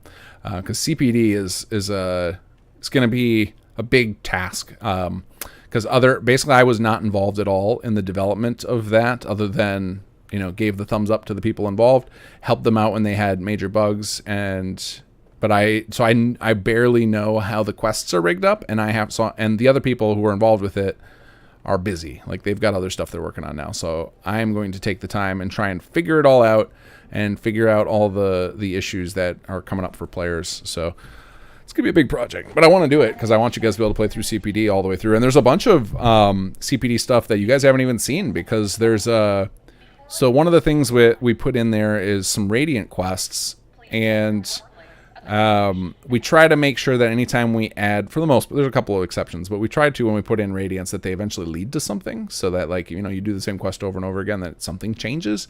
And that was one of the things I asked them to do with CPD. I don't know how much they did, but I am imagining that there's going to be some acknowledging dialogue after you do a handful of those Radiants. And right now, as far as I know, you can't even turn in the Radiants for the CPD, which is that's partly why a lot of people report them as broken. It's because they probably started to do a Radiant quest, didn't realize it was Radiant, can't be turned in, so then it makes the whole quest chain seem like, oh, maybe I'm not supposed to do this yet. But I do like that idea in general of adding quest skipping to all of our side quests too. Again, not necessarily because I want you to skip the content, but because if it's not your first time playing through it, or if you get stuck because of a mod conflict or some bug, that being able to just keep moving is nice. The quest skip holotape though is really a pain in the butt. There's a reason, like almost, I would say there are probably 15 bug reports like confirmed just from weird issues that come up if you skip quests at certain points where it was like, oh yeah, we hadn't thought about that. The quest skipping is really complex because like we have to like simulate the player going through the quest. We can't just complete it because, so for example, let's say you like make it halfway through a quest and that quest sends a character to go somewhere. And then if we were to just force complete the quest, that character might get stuck in that location forever. So we have to accommodate like every step along the way and what the different NPCs were doing or what special thing was happening. And then make sure that we undo that and kind of put things back to how they're supposed to be after the player finished it. And so just keeping that up for the main quest, like we're still working out kinks in that. So like adding on CPD and Nightingales and Conquered and, you know, side characters like that's, it's just a big project. High Tech, hey, what you do with the gunner insignia from the HQ? So you can actually clean that. That will be, I'll show that, I can show it now. Let's see if we have enough facilities energy to do it. So you can actually clean that off now. Clean up, I think I showed it in my video already. Where's the other? Scrub off gunner logos outside. Let's do that. I actually want to see if, so like there's actually animation markers for it too. I'm curious if we'll be fortunate enough to see somebody actually scrubbing on it. I'm guessing no, because I have the override timers on, so it's going to happen in like 30 seconds. But those of you guys who don't have override timers on it, there's a chance you could come out here and see, especially I think right here are where I've seen NPCs doing the markers. Oh, well, for us it just happened immediately. So, oh, actually, let's see what happened right here. That this is actually an interesting quirk about decals, which is what those are. That I think most people don't notice in the game, but when you load into an area that has decals, and then you change cells and then come back, the decals will all disappear. And they won't reappear until you load the save again. So since we've been in and out, they actually disappeared. The cleaning actually isn't done yet, but that's what Clef is coming out here to do, I believe, unless he is, let's see if he goes to use an animation marker. I believe he's coming out here to clean up those things that we can't see, but I can tell it's not done because this one gets covered up too when the cleaning project is actually done. So let's see, is he going to clean? Will he do it? Is he going to use the animation marker? Of course not, because the power of Todd compels him not to. But that's what he was trying to do. I know there is a scrub marker right here. Well, I appreciate that he made the effort to walk out here. Or is he deserting? That can also be the case too. That's another thing. Sometimes I assume a character's coming out here to work on the outside, and then all of a sudden I'll get the disaster pop up that we had a deserter, and you're like, oh, oops. No, I think he's probably facilities. He's coming out here trying to find an animation marker to work. No, I was not there. Sorry, buddy. So when this is clean, that logo will get covered up. Will get covered up, and then the next time we load the save, the outside ones won't be there anymore. I wanted to do a system where it would like replace them with something the player chose, but that's just not in the cards yet. Maybe one day. Maybe we'll have some of that eventually.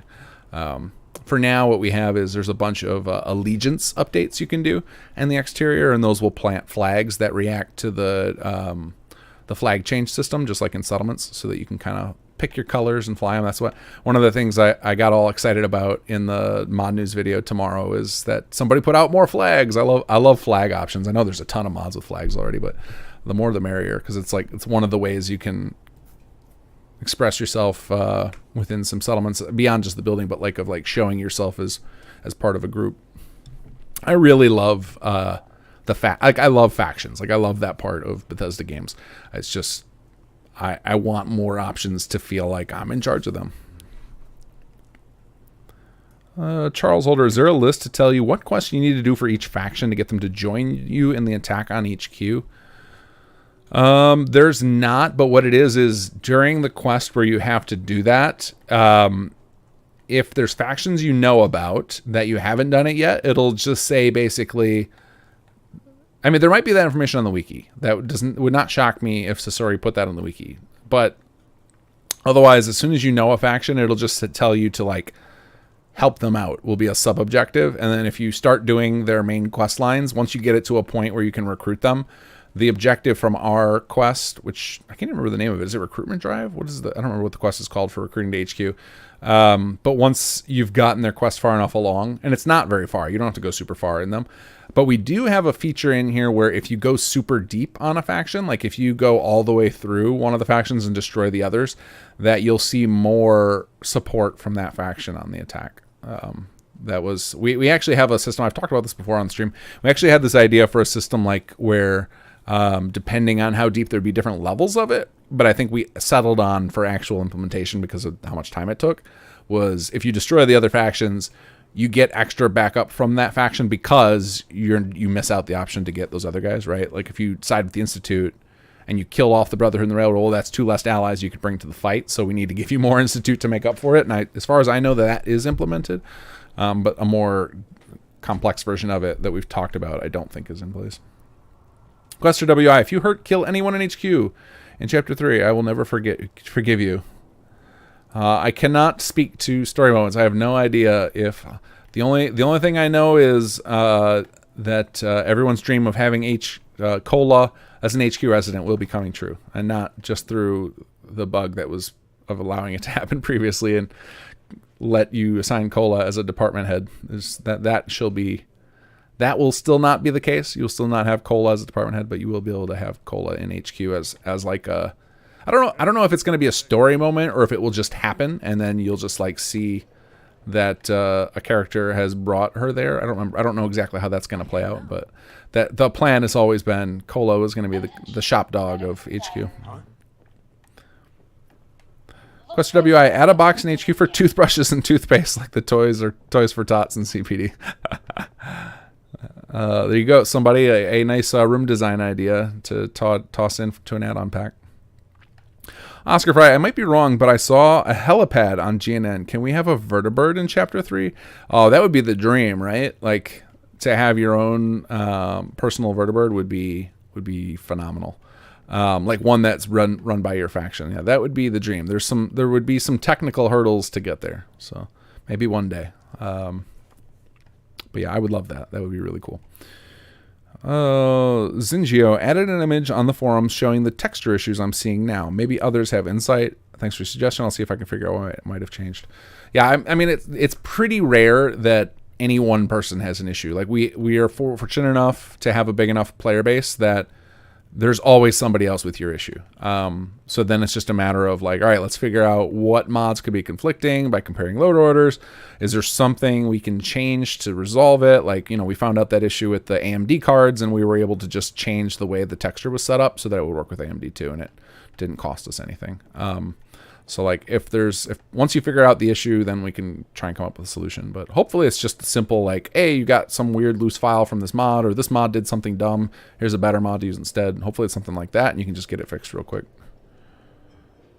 Sehoai, should we expect bi-weekly patches again now? And what's on your plate next? Congrats on the release of HQ. Yeah, I think I just talked about this probably right before you asked that. I think I'm going to go to tri-weekly now. Unless I have a scheduling conflict where it's like, okay, this week it's not going to work out, or this time it would just makes more sense for me to do it this week. Because sometimes on Fridays I'm not in town, and I never do. I always push patches out if I'm not around on a Friday because I want to be there for the launch of it. It's too stressful. I've done it once or twice before while I was like on work trips, and it's too stressful. I don't like dealing with that because I have to deal with like shoddy internet of whatever location I'm at, and then if there's a bug, I have no way to fix it. So. Now if I can't be at home for a patch day, I just delay that patch. So that will be my plan it'll be bi-weekly or tri-weekly, leaning toward tri-weekly. But again, if scheduling conflicts arise, then I might do one a week early just for the sake of like, I'd rather have you guys get the bug fixes. I know we're there. a week early than waiting 2 weeks because I'm going to be out of town on what would normally be a tri-weekly. Like, I feel like monthly is too long. It's too long for to wait for patches, especially because I think most of us, like, we don't stick with a playthrough for a full month, right? You move on to, you play another game for a while during that time. Like, I think the hype of playing a Bethesda game, at least for me, is always like, it's like a 2 or 3 week high of excitement. And then, you know, if it goes longer than that and I have an issue, I'm just going to move on. I'm going to go do something else. So so to me, it's like, every 3 weeks for bug fix patches is about as far as I want to take it. As far as like big exciting patches, so we have a couple of other like substantial things coming that can be patched in. Like, they're not waiting for chapter 3, but they're not on any particular timetable. It's like the people who are involved with those are just kind of like, you know, work at your leisure. You know, this is your free time, like, make sure it's still fun, and we'll get it in when we get it in. But it is stuff where it's cool enough and focused enough where I'm like, yeah, that needs to be its own, like, big patch where we don't have anything else distract. Because, like, one of the things with, like, Conquered is, like, I feel like there was a lot in there, and I mean, there's obviously shipped with some issues with some bugs and stuff, but like, if that was its own content patch, then people would have been a lot more excited about all the characters and everything that happened there and seeing that. Whereas, like, within the scope of everything else that's going on in the chapter 2, it kind of, you know, didn't get much of the limelight. And so we have some similar content to that. Not like, it's not the similar in like repopulating, but like chunks of content where I'm like, this is a ton of work and could have been its own mod. But if it's in the patch that releases the same time as chapter 3, it doesn't get much of the spotlight. And so, like we talked about, like, we have some content like that where whether it gets patched in before 3 or after doesn't matter, but it deserves its own spotlight because it's a colossal enough effort. I don't want to just jam it in with everything else, given how much work it's taking some people to do it. Hope that answers your question in the long-winded way, as long-winded way as I could. MechTech Potato Cola HQ mascot. Yeah, that's right. Charles Holder. Yeah, okay, you're just answering Sohei's question. Quester WI. Someone mentioned during your last Let's Play that Lupe always says she would love a dog. Yeah, I'm not going to talk about any story stuff, but yeah, there are plenty of people here who would like to have a cola around. What I'm really curious about, because I know it's been solved, I just don't recall so like we have this chart on our team's drive of everyone's relationship to everybody else, and you know, like, it's the 6 main characters and then a bunch of other characters, and like the companions. The vanilla companions, I think, have a relationship with each of ours in the sense of, like, we know how they care about them. There's some other characters that are coming in chapter 3, and I know Cola is on that chart too. So I'm curious, like, which of the NPCs would just be like, nah, get that little dog out of here, because there's got to be at least one, right? Like, is it Aiden? Is Mansfield allergic to dogs? Like, I'm sure this is something that Sarek has taken the time to think about. So it'll be really funny to me to see what everybody's relationship is to little Cola. That's the type of stuff where I prefer to find out with you guys, like, when I play it, because I don't have time to be involved with every element that goes in. Like, some settlements has long since graduated to the point where I could be involved in every aspect of it. So it's fun to see some of that stuff. Oh, Randy, you need a disease cure. New disease. I can't remember. Does the Vitamatic give it a name anyway? I think it does. So at least you know. Influenza. Oh, that's right. I think everybody here has influenza. I think that's what we did. Like, we scripted it that way so that everybody gets influenza, and then when you finish the quest, then everybody gets cured. That's right. I forgot about that. No one's seen influenza in the Commonwealth. Ooh, I want to live in that world. Well, no, I don't want to live in the Commonwealth. Gotta take that back. The place is a hellscape.